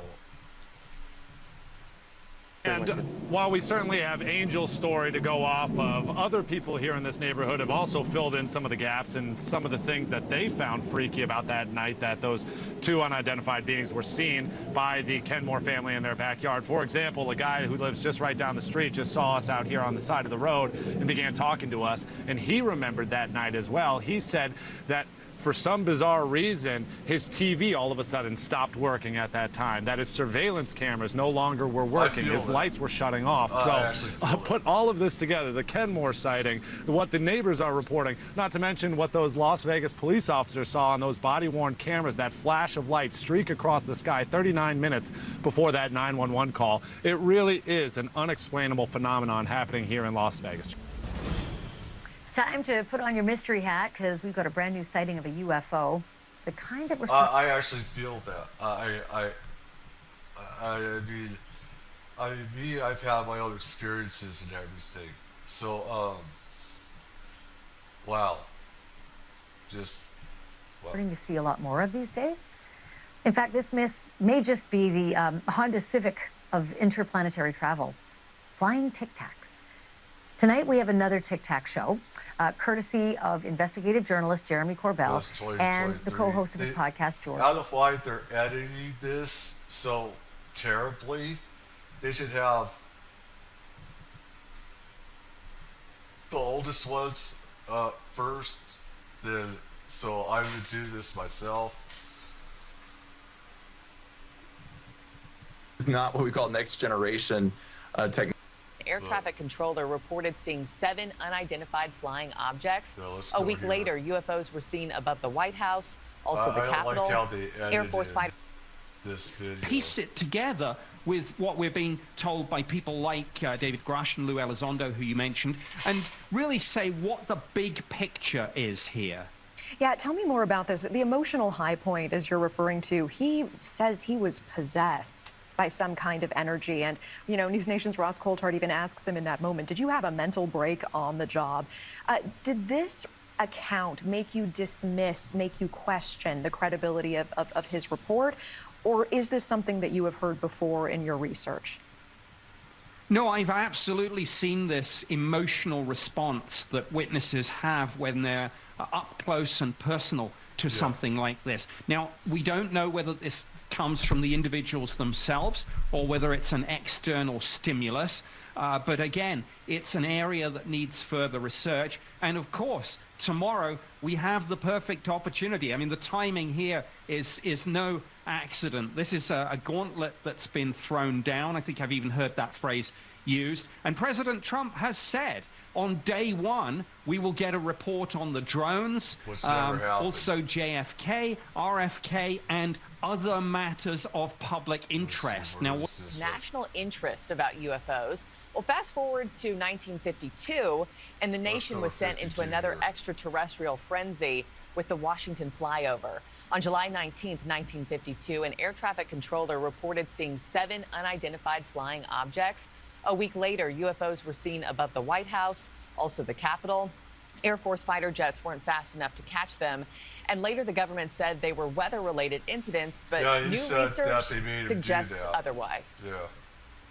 That there is a strong correlation between multiple transients and UFO events, and that in case we can show this correlation in a strong way, we would actually find support for that we see that UFOs are related to artificial objects. News Nation special correspondent Ross Coulthart talks with a physicist and astronomer studying artificial objects in space in his latest episode of News Nation's Reality Check podcast. Right now, the link to Reality Check with Ross Coulthart is live. All you got to do, take out your phone right now, scan that QR code at the bottom of your screen here. You can also visit News Nation's website or YouTube page to get that link. Okay, joining me now, we have Ross Coulthart with us live this morning. Ross, good morning to you. You've piqued our interest, as usual. You talked to this doctor. What's her hypothesis about what happened? Good morning, Marky. Well, it's a fascinating story. It's a case of now you see it, now you don't. Beatrice Villarol, Dr. Beatrice Villarol, is based in Sweden, and she had this very clever idea of looking at photographs that were taken before human satellites went into orbit, so before Sputnik in 1957.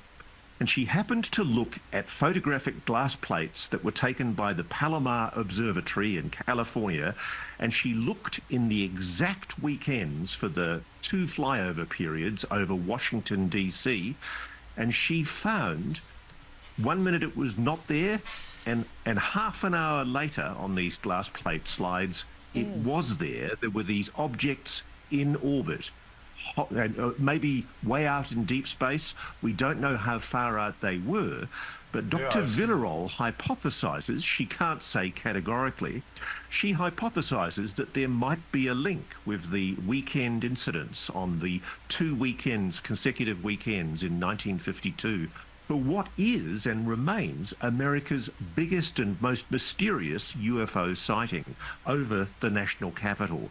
And it's fascinating because these glass plates show these objects were there in a half-hour period and then they were gone. And this was over 2 weekends.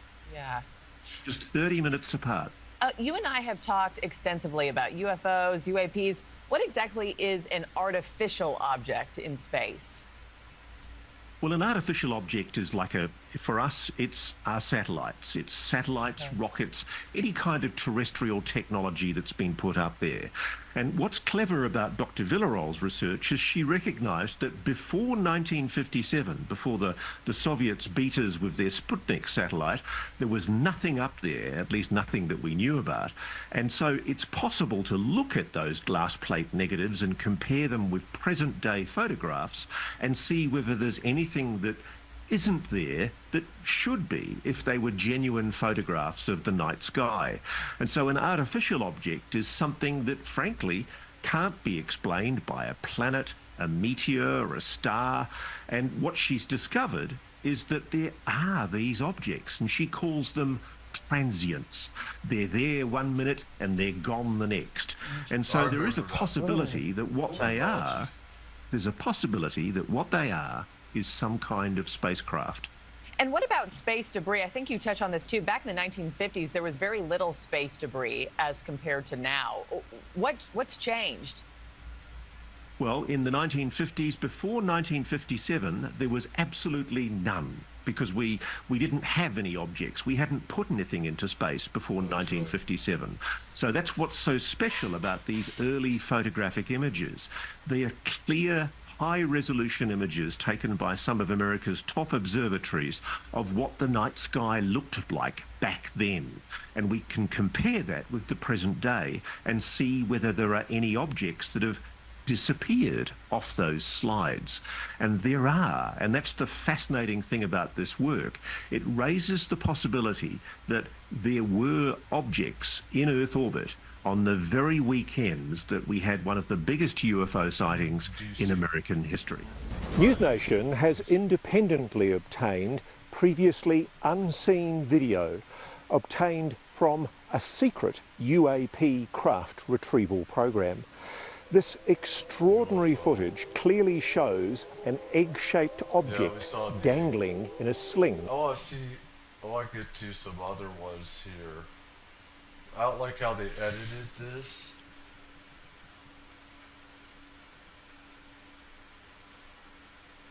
They're putting some old stuff. This is about the drones. Wait.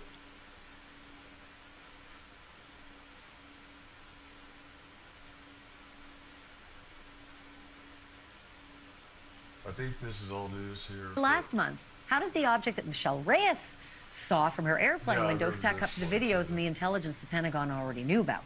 For that, I turned to retired U.S. Navy Lieutenant Commander Alex Dietrich. Lieutenant Commander Dietrich was a pilot training with the Nimitz Carrier Strike Group when she was sent to investigate that Tic Tac UFO in 2004. And then the commander saw it for herself. Thank you so much for joining me. I have been dying to talk to you about this. I wanted to get your whole take on what Michelle Reyes saw out the airplane window. Well, thanks for having me, and thanks for covering this topic with a serious tone. I know that when we talk about UFOs, a lot of people can snicker or, play the spooky music, and there's a stigma around it. But really, here we are 20 years after we had our encounter off the west coast of California and the USS Nimitz Carrier Strike Group in the middle of military training operations. And we are similarly shrugging our shoulders and saying, what is this? And where did it come from? What sort of technology is this? And Is it a friend or foe? So, it's very hard to tell from Ms. Reyes's video what it might be. The problem with cell phone cameras is the resolution just isn't that good, and it's such a short clip, it's hard to analyze. So, something that I've been speaking to or trying to advocate for is that we invest in the hardware and the sensors to capture better footage, and then bring to bear all the technology that we have available in order to analyze it and make sense of it. I'm with you. The only thing is that from me, and I'm nowhere near as skilled as you are, it seems like it's so much better resolution than the radar showed. Like all of a sudden I can see that thing and it's shiny. But I wanted to ask you about 20 years ago, how you were treated when you and your fellow naval pilot in the cockpit reported what you saw. And do you think is any different now? Are we getting better and more serious, again, with our tone and attitude to trying to get to some answers? Right. Well, there were actually 4 people at the time. There were 2 aircraft, and each aircraft had a pilot and a weapons systems officer. So we had 4 folks with eyes on, and then we had the separate aircraft and crew, so 6 folks, and they were the ones who got the FLIR footage, and that's the forward-looking infrared, and that's why it's so grainy and not very good quality, because you're actually looking at a thermal image there. It's not a camera in the traditional sense. So as far as our reception in 2004, again, we were in a military training exercise off the coast of California relatively soon after the events of 9/11. And so folks were concerned. We were concerned that we couldn't identify it, that we couldn't say whether it was a friend or foe, if it was an adversary, whether it was somebody spying on us with surveillance. And so that was concerning at the time, and we didn't hesitate to report. Of course, we received some good-natured ribbing in the aftermath, jokes of little green men and all that. But, in the years since, 2 decades now, we have made slow but steady progress towards trying to come up with a systematic way to report these incidents. When you see something, say something, and then to take them seriously and to investigate them. And again, the technology has improved over that time as well. Let's see. So this I've already been over, or did, so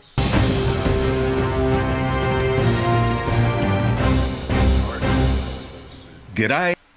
Good night, mate. Let's see what else we do. This here, right here. Let's get right here.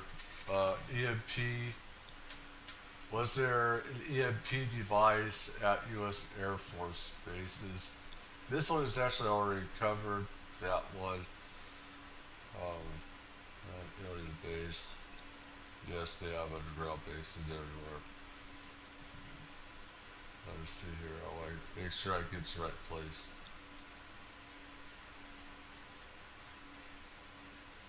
Well said, Ross, and that interview is live. I will make sure to link to it in the description box if people want to watch it. But we will move to our next question. This is coming in from Adam. Hi, Ross and Megan. I want to sincerely thank you for your incredible work. Your insights have truly opened my eyes and changed my life, and I'm deeply grateful. Ross, I know you have a passion for revisiting historical UFO events. Given everything we've learned in recent years, have you ever looked into Phil Schneider's 1995 speech about an alleged alien battle in a deep underground base in New Mexico? Considering what we now understand, especially in light of Phil's suspicious death, I can't help but feel concerned that the alien threat may be hostile and merely biding its time. Again, I truly appreciate all the hard work you do. Loving both your hard work. Adam from Australia. G'day, Adam. Nice to talk to you. Yes, I am interested in the Phil Schneider case. I have to admit, like a lot of people, I've watched Phil Schneider. Was it 95 or 96? I thought it was 96. He did an interview. It's very blurry, bad, looks like film or very early video, where he's talking at some function, and he describes how he was involved in the construction of what he says was like a 7-level underground facility underneath a mountain at Dulce, New Mexico.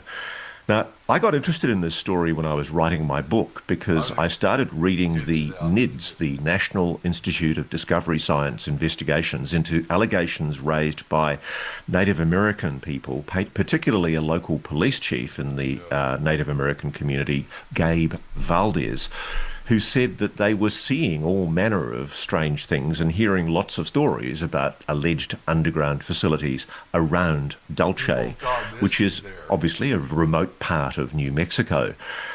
Gabe has described in his accounts that he and his colleague, when they were searching for whatever was going on, found air vents in what should have been empty mountainsides. And I do believe that there are underground facilities right across the United States that have been built in secret by the United States military, particularly the US Air Force. And we do know that Phil Schneider was an engineer who worked in tunneling. I've been able to verify that aspect of his record.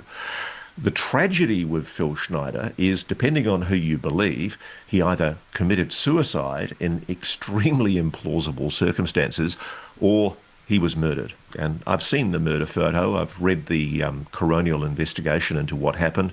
It's pretty gruesome, and it does strain credibility that Phil Schneider committed suicide in the way that is described. It's too upsetting to describe here. But I'm very interested in the Phil Schneider case. And like a lot of things that I hear, I can only speculate. This is not in any way sourced information. I don't know if the Dulce facility in New Mexico is real. I do know that there are underground facilities in New Mexico, and I know the location of at least one of them. I would love to know if there is a facility with 7 levels underneath Dulce, New Mexico. I would love to know if there are maglev trains connecting these facilities, as some people have recently asserted to me. I recently had a conversation with somebody who was working in a tunneling company who told me that they were privy to a conversation where a member of their company made indiscreet admissions about being involved in the construction of these facilities. I am persuaded, and we know this for a fact now, that there is an underground facility, a hidden underground facility, likely operated by the US Air Force, which is, and essentially operating, I suspect, in collaboration with Lockheed Martin, operating near Sedona in Arizona. I would love to hear more about the Phil Schneider case. It's a tragedy that he died when he did, and certainly as a journalist, what I need is information. I need people to come forward and feel okay about contacting me. And if you go to my website, rosscoulthart.com, you will see there are all manner of ways of getting in touch with me via encrypted portals that would allow you to upload material in a safe and very secure way.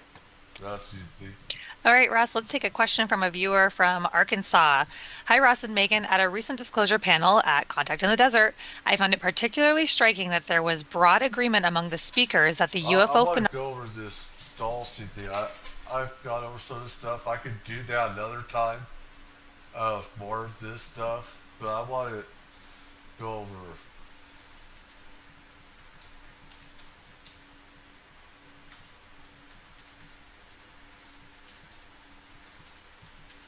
Because I know people that have worked around these places as well. And this one I can't, let me see. They just have to worry about copyright BS, and that's why I probably have to do it at another, I probably have to do it on another channel. Especially doing History Channel, those rats always over this. People have their opinions on him as well. I'm hoping I have to worry about this thing about shit tube is that they always, oh boy. Shout out to Scary Mysteries. I haven't seen what they have to say, but give them a shout out. This is fair use. I'm putting my own experiences because I know about these places, know about these for over 20 years. I say 25, 30 years. Dulce, New Mexico. A former logging town in Rio Arriba County would appear very unremarkable to anyone passing through. Dulce doesn't have any Starbucks or McDonald's. In fact, there aren't even any traffic lights. A casino there helps stir the town's economy, but that's its biggest attraction, at least on the surface. See, Dulce has something in town that makes it shockingly unique. A jointly operated human and alien underground facility that's allegedly hidden under Archuleta Mesa on the Colorado-New Mexico border. And today, you'll hear the accounts of researchers, scientists, and witnesses, as well as non-believers, relating to one of the most extraordinary alien conspiracy theories to date. Shout out to Scary Mysteries. Oh, I see.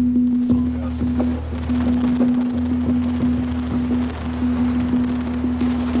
The existence of alleged underground military facilities dates back to the time of the Cold War, a period of geopolitical tension between the U.S. and the Soviet Union, together with their respective allies, that broke out in 1947, just as the Second World War ended. Driven primarily by concerns of nuclear war with the Soviet Union, the U.S. government sought to build a number of secret underground facilities. Congress established the United States Atomic Energy Commission, or AEC, as an agency that fosters and controls the peacetime development of atomic science and technology. In its September 1950 report, The Effects of Atomic Weapons, the AEC stated, "There are apparently no fundamental difficulties in constructing and operating underground various types of important facilities. Such facilities may be placed in a suitable existing mine, or a site may be excavated for the purpose." Thus, construction of deep underground military bases began with the purpose to store nuclear weapons from the Manhattan Project, an American-led research and development undertaking during World War II that produced the first nuclear weapons. The underground complexes were built deep inside mountain ranges. In June of 1947, construction of the Manzano Base started. It was the subsidiary installation of the Sandia Base, located on the southeastern edge of Albuquerque. Operations at the Manzano Base, also referred to as Site Able. It's the idea we got a lot of super laser type of weapons that we do over there. Lots of different types of weapons, stuff from Star Wars and other things like that, and UFO stuff happenings there, and spirit stuff. Commenced on April 4, 1950, with its major facilities completed by 1961. It was a top-secret project designated as a nuclear weapons storage facility from 1952 to 1972. Construction crews carved out tunnels and blast-proof underground steel vaults with reinforced concrete and steel bunkers throughout the Manzano Mountains.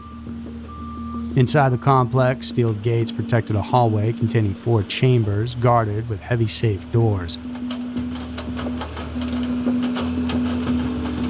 Then, also in the late 1940s, the U.S. Air Force built West Fort Hood, or Site Baker, as an underground weapons storage area in Killeen, Texas. The tunnel corridors were tightly secured and spread throughout the complex, where rooms of various sizes that are still to this day equipped with steel rails for overhead cranes. And of course, there's the no longer top secret Area 51, the highly classified United States Air Force facility in the southern Nevada desert near Groom Lake. So then, where does the alleged Dulce base in New Mexico fit into the scheme of things?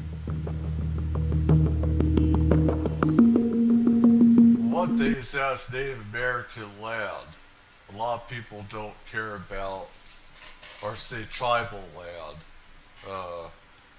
is that the federal government can keep that place a lot more quiet, keep other people away from there. I'm talking about white, black, Latino. This is on tribal land. Keeping the other people, the other Americanos out and stuff like that. So you could do a lot more secret stuff, activity around these places when it's only tribal people. And a lot of people unfortunately don't care about the tribal people and stuff like that as much, and they don't pay much attention whatsoever, hardly. So.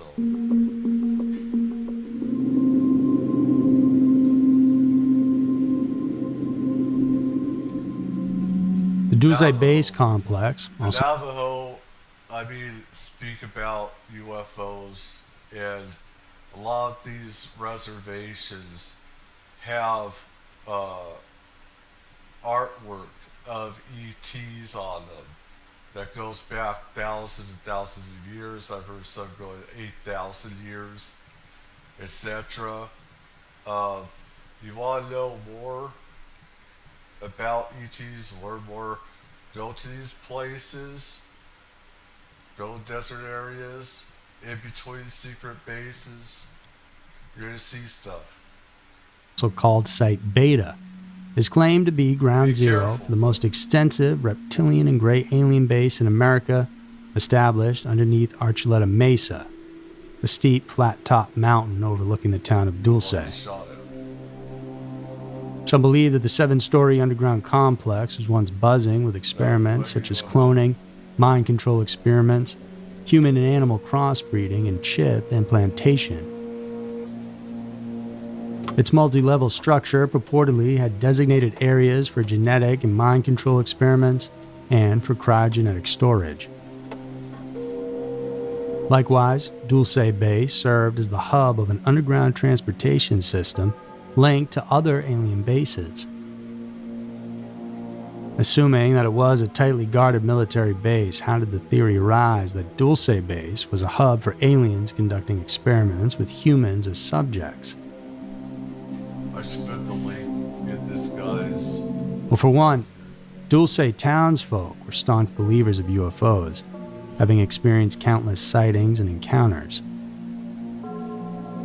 78-year-old Geraldine Julian, who claimed to have seen multiple UFOs and other strange activities starting in the 1960s, said, "The whole town of Dulce, whoever you want to talk to, they'll tell you what they've seen. A lot of them." Then in the mid-1970s, speculation of alien activity at the base intensified when former New Mexico State Police Trooper Gabe Valdez documented unexplained cattle mutilations in the area, although the evidence left behind didn't come from outer space. He publicly stated in a radio interview that the evidence found wouldn't be expected from an alien predator: gas masks, glow sticks, and radar chaff. But the most anomalous evidence he came across while investigating was found about 40 miles east of Dulce. Valdez told a UFO researcher, "We could tell where the aircraft came through. They didn't do the whole process, and they left a fetus inside the animal. It looked like a human, a monkey, and a frog. It didn't have any bones in the head. It was all full of water."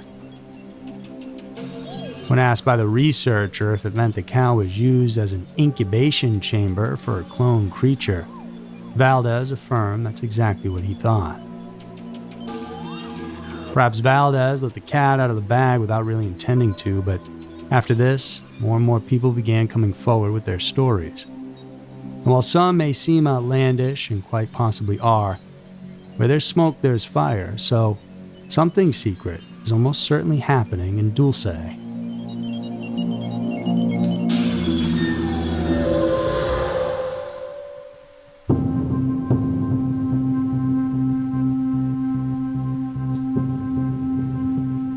One of the more prominent figures related to the base conspiracy theories was Paul Benowitz Jr., a wealthy businessman who was in his early 50s when he first came out with revelations about the area. He owned Thunder Scientific Lab. Before we do that, before we get into this. It's very widely well known about cow mutilations around the Southwest. And I've heard for decades on end how there have been stories of ETs and humans, defense contractors working together, using the blood of these animals for like healing properties, super soldier type of projects, stuff like that. And I think that some obviously has to do with off-world projects, programs that both humans and ETs are working on as well, from some of these facilities. Labs, an electronics firm subcontracted by Kirtland Air Force Base located in Albuquerque, the largest installation in Air Force Global Strike Command. As a private contractor, Benowitz supplied parts, but wouldn't know their intended use by the Air Force. In the 1970s, he was living in the affluent Fort Hills area of Albuquerque, overlooking the Kirtland Air Force Base, so he was somewhat aware of the activities going on there.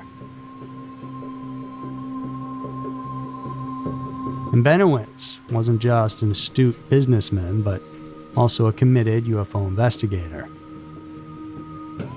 Living in New Mexico, where alleged UFO sightings have become common, only fed his enthusiasm for the unknown, and in 1979 he began monitoring anomalous lights over the Manzano test range in Albuquerque. By August of 1980, he had witnessed and photographed several UFOs over the Manzano weapons storage area and Kirtland Air Force Base. At the same time, Benowitz became embroiled with a presumed alien abduction case of New Mexico resident Myrna Hansen and her son. Their case was investigated by University of Wyoming psychology professor Leo Sprinkle, who convinced Myrna and her son to undergo regressive hypnosis therapy.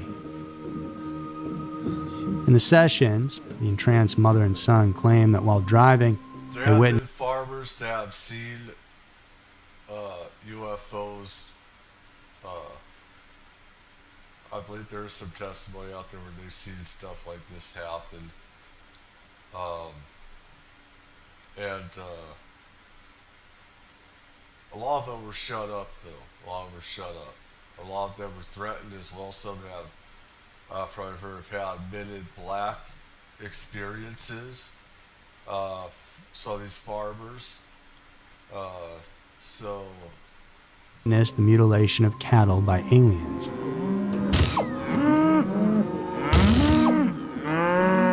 Then they were abducted, taken to an underground location, and later released back to their car. Benowitz was convinced that the Hansen story was true, so he dug deeper and eventually asserted that an extensive network of UFO bases existed in the area. Based on his research and eyewitness accounts, he eventually came to the conclusion that 1. People abducted by aliens were being tagged with implants and tracked. 2. A secret underground base, which he termed Dulce Base, was located under the Archuleta Peak in northwestern New Mexico. 3. The cattle mutilations were connected to the Sandia National Labs. And 4. The Gray people were responsible for the abduction and insertion of implants in their human captives. In 1982, the UFO believer started sharing his ideas about Dulce Base to his colleagues in the UFO community. But going public about his claims became more difficult after he caught the attention of the United States Air Force Office of Special Investigations, or AFOSI. What followed was a complex campaign of disinformation after UFO researcher Bill Moore was recruited by AFOSI to keep the government in the loop by supplying information about Benowitz's ongoing UFO investigations. But this didn't deter Benowitz from pursuing the truth. As a member of the Aerial Phenomenon Research Organization, or APRO, he started writing Project Beta, detailing a plan to successfully infiltrate Dulce Base. After 2 years of research and investigation, Benowitz then gave an overview of his stakeouts and intelligence reports he had gathered. He also asserted that the gray aliens were devious entities that employed deception and didn't adhere to agreements. To Benowitz's dismay, APRO discredited Project Beta and even regarded the author as a deluded paranoid.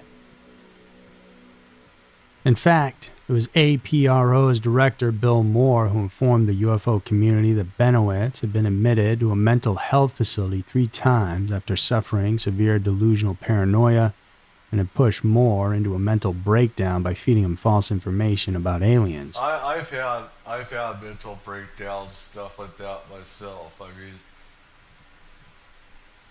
people that have been around stuff do. I have. So, I mean, that doesn't exactly mean that you're lying whatsoever. It doesn't. It's gonna fuck you up. It's gonna fuck you up. You know, you see stuff that normal mortals don't see, don't understand. You don't have other people to talk to. You're ridiculed, you're made fun of. Of course you're going to end up in a mental facility. What do you expect? The so-called Benowitz affair became a hot controversy within the UFO community, and it's believed to have been the cause of APRO's dissolution in 1988.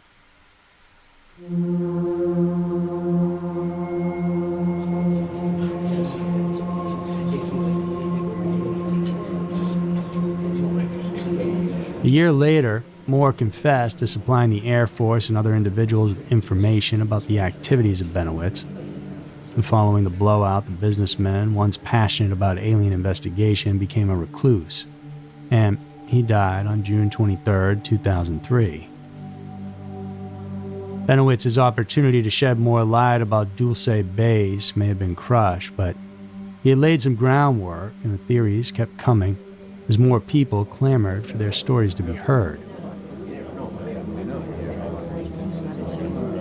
One of those people was the late Philip Schneider. Some of the most vivid revelations about the base came from Philip Schneider, who claimed to be an explosives engineer who had worked on several underground installations. The most interesting part of his job description was the work he did for the U.S. government under high-level security clearance. He was born on April 23, 1947, to U.S. Navy Commander Otto Schneider, who was himself involved in high-level operations such as Operation Crossroads. In the late 70s, the younger Schneider was hired by construction company Morrison Knudston for a classified job in New Mexico, and perhaps being a son of a U.S. naval intelligence officer helped him win the job of developing a subterranean base that was located near Dulce.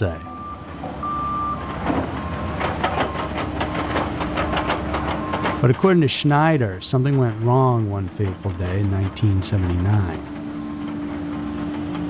Schneider and his co-workers were constructing the base using monster drills and were examining the caves near the underground base, and they unintentionally fell upon a man-made, or at least something-made, cave.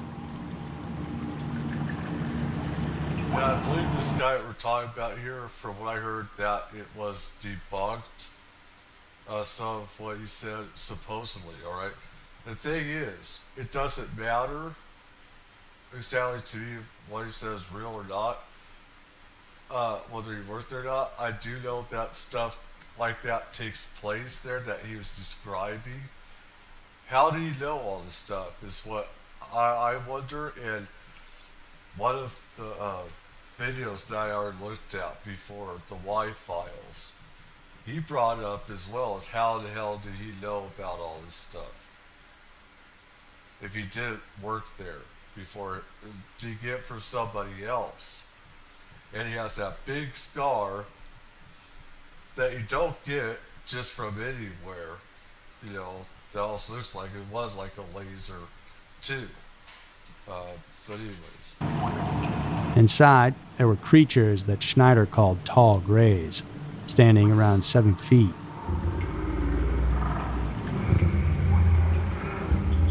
When they came face to face with one another, the unfamiliar beings allegedly started firing weapons, and the incident became known as the 1979 Dulce Wars.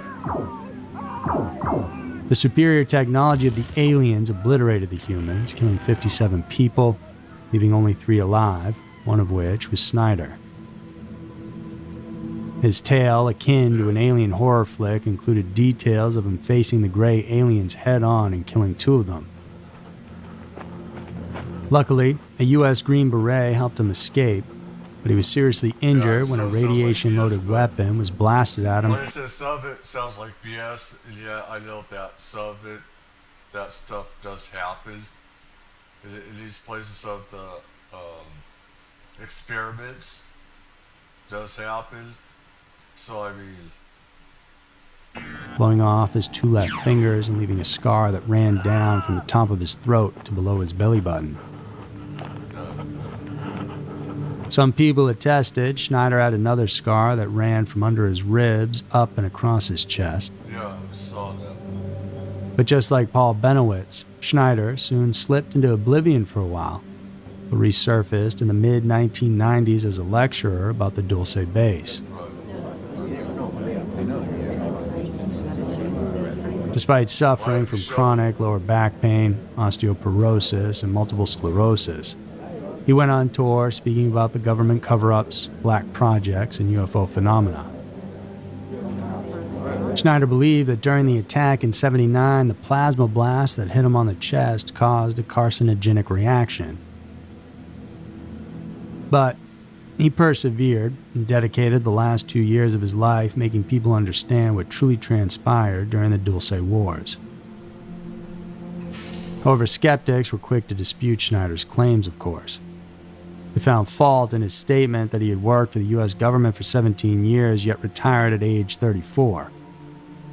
So, truly, how could Schneider have started working for the government as a 17-year-old teen? Then, his former roommate revealed that Schneider previously disclosed he lost his fingers while working in Eastern Oregon as a lineman.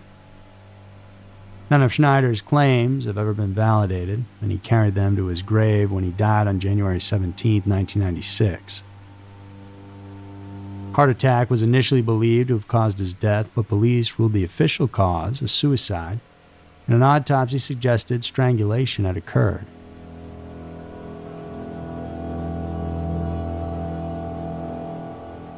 Schneider's wife, Cynthia... That's the thing. Like I said, you know, a lot of that just sound like BS, and you find out that it was. But there's some stuff that, you know, there is some truth to it. There's going to be people, they always have to worry about putting out disinformation and stuff like that. You always do. There's always going to be people, no matter what, you know. It stated the U.S. intelligence operatives had thoroughly searched their home shortly after her husband passed and made off with at least a third of the family's photographs. She also observed that her husband's lecture materials and notes for his unwritten book on UFOs had also gone missing from his apartment, while his money and valuables had been left untouched. That's fucking insane. That doesn't make sense, does it? That's what makes people say, well, hey, if it all says stuff was fake, then why did people from the government confiscate all this stuff? They have to question, you know, this person that says, you know, that, you know, he lost his fingers from wood shop or whatever. I mean, what do you believe or whatever? It's like,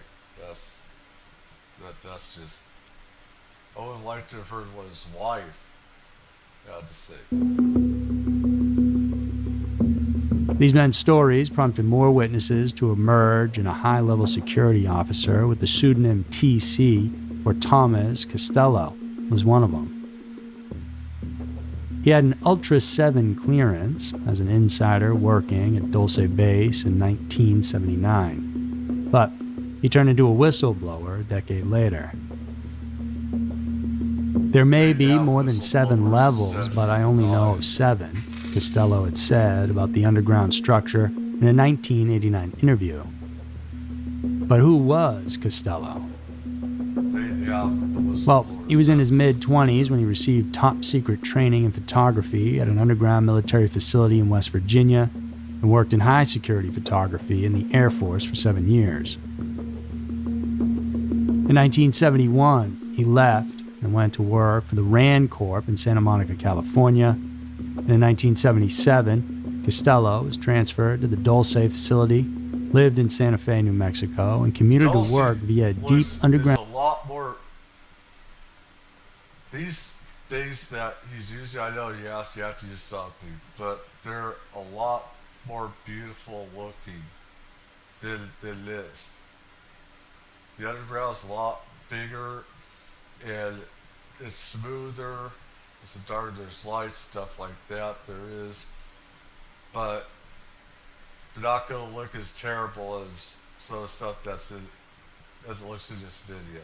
It's not going to have all that pipes and stuff. Underground tube shuttle system.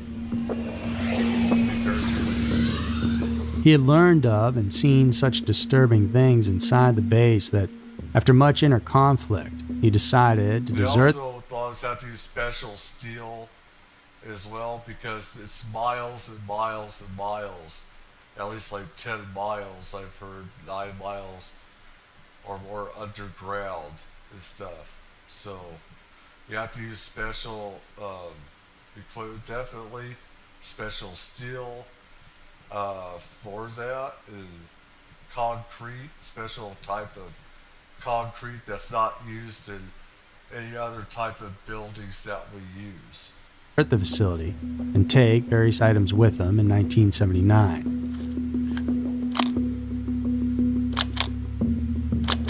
He took over 30 photos of the multi-level complex's areas, collected documents, and removed a security videotape from the control center. That's actual photo. It showed various security camera views of the hallways, labs, aliens, and U.S. government personnel. Then he shut off the alarm and camera system and one of the over 100 exits to the surface and left the facility for good. He hid the original photos and documents he retrieved after making 5 sets of copies.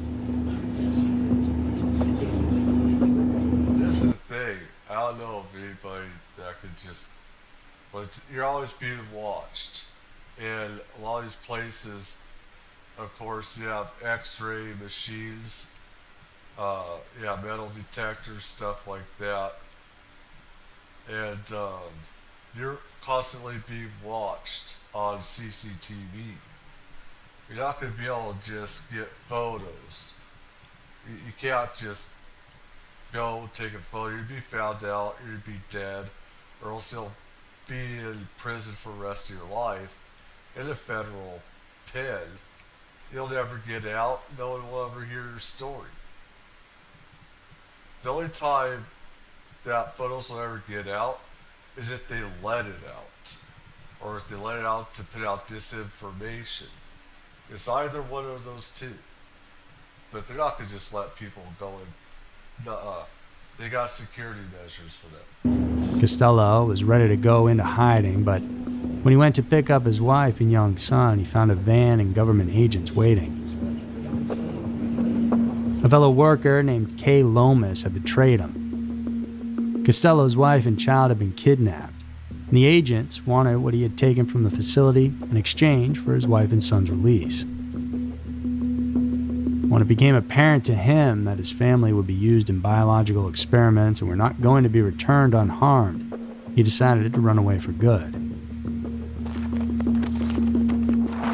But before doing so, he showed the photos, videos, and documents that he had taken to a researcher privately investigating UFO sightings, animal mutilations, and Masonic and Wicca groups in New Mexico. Drawings were made out of what the researchers saw and were later circulated in the UFO research community, known as the Dulce Papers.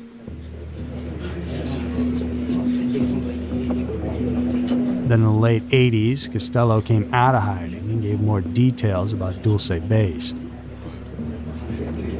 He reported that the multi-level facility had a central hub which was controlled by base security. Like that. They don't look like The security levels heightened as one descended to lower levels. He knew of 7 sub-levels, but there may have been more.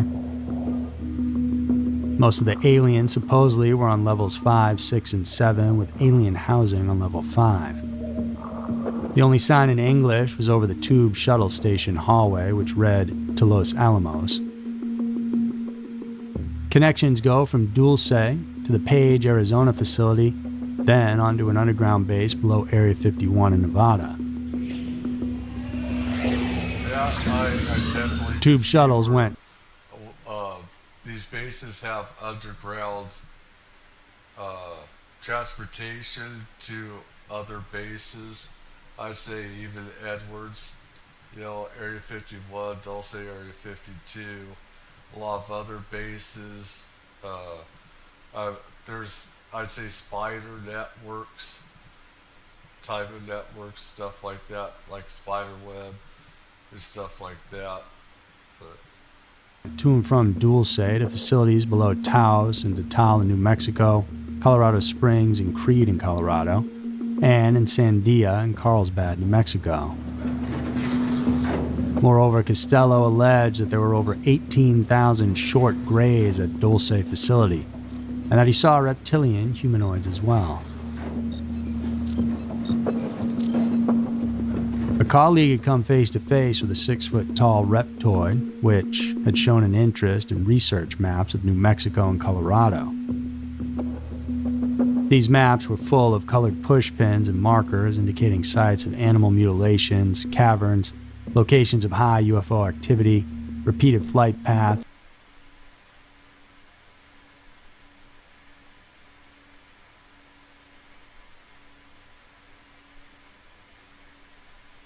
abduction sites, ancient ruins, and suspected alien underground bases. However, the leaked images were later proven as hoaxes, having been copied from the Arnold Schwarzenegger 2000 film The Sixth Day. TheBlackVault.com, which exposed the fake images, said, multiple online sources and viral posts have circulated the photographs as having been leaked by Costello. Then, shortly after it leaked, he and his family went missing. There is no evidence that I have found that shows that Thomas Costello even exists.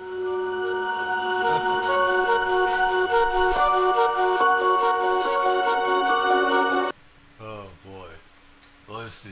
I want to get to a better one. Let's see.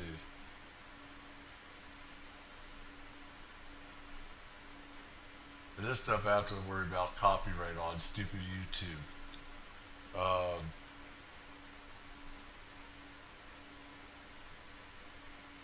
Let's see, alien discoveries. There's only 13 views on that. One of the most famous and controversial conspiracy theories surrounding these topics is the Dulce base conspiracy. This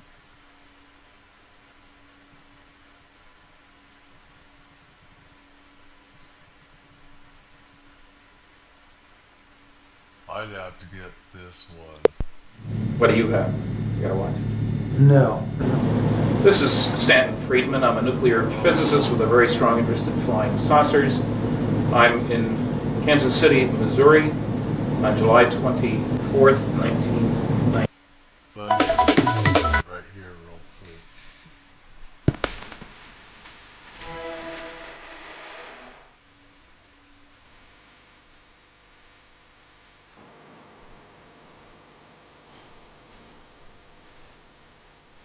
Yeah.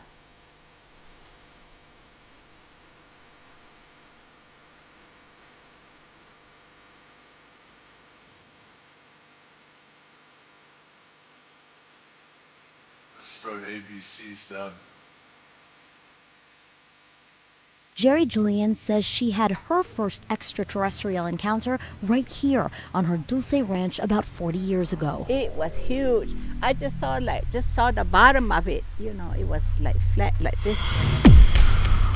Many of her neighbors claim similar strange sightings. Fat in the middle and kind of like rounded on the sides. You're speechless, You just don't know what to think. You know, it's just like, it's like nothing you've ever encountered before. Why are stories of the extraordinary ordinary here? I do not know. I do not know. Probably kind of that big mountain we have right there, you know. Rumor has it there is a secret base hidden underneath the Archuleta Mesa here. The mountain overlooks Dulce. Some people in town say the base is run by aliens working with our federal government to conduct mind control and genetic experiments. Do you believe that? Yeah. Well, a whole bunch of people seen it, you know. Like the ground opened up, steam coming out of it. They also claim they've seen some creatures cooked up in those experiments, like Bigfoot and something half human. Down this way, the waist down, it's a goat. It has a tail. But up here, it's a man. People tell me Dulce wasn't always a center. Everything is connected. Cryptids, spirit walkers, stuff like that walks the Southwest, Sasquatch, they did, there's no doubt, ET's created them. They helped create us, stuff like that. They do a lot of different species, different races, stuff like that, including us through the ages and stuff. But for supernatural activity, but then sometime in the 70s, things changed. That's when cows started turning up mutilated. They just cut out in between the legs right here. We seen one. I know it's not a predator, it's doing it. There's someone's doing it. Local police never definitively said who's to blame. Locals say it has to be something out of this world. And since then, I was taking a random picture, zoomed it in, and there was a UFO right there. They say they know it sounds crazy. They're just going to ask me, well, how much did you drink or what did you drink? I'll submit to a lie detector test or anything, you know. But say it's the truth. Question is, do you believe? Anything possible these days now. this is one of them I've had this on before and everything, is that usually people believe that Bigfoot's just in the Northwest or China, Andes or whatever, the Himalayas, I should say, not the Andes, but the Himalayas, stuff like that, and they've been seen in desert areas as well, though they seem to just disappear sometimes, which I think, you know, could add credence to maybe they could just cloak in and out. They have been, you know, there have been sightings, you know, with Bigfoot and UFOs, and I believe that with that they do get abducted by ETs as well, and stuff. So, but I think that's gonna do it all for right here tonight. I hope everyone has a good morning tonight, wherever you are. Stay safe, and, you know, hope you find what you're looking for out there as well. Take care.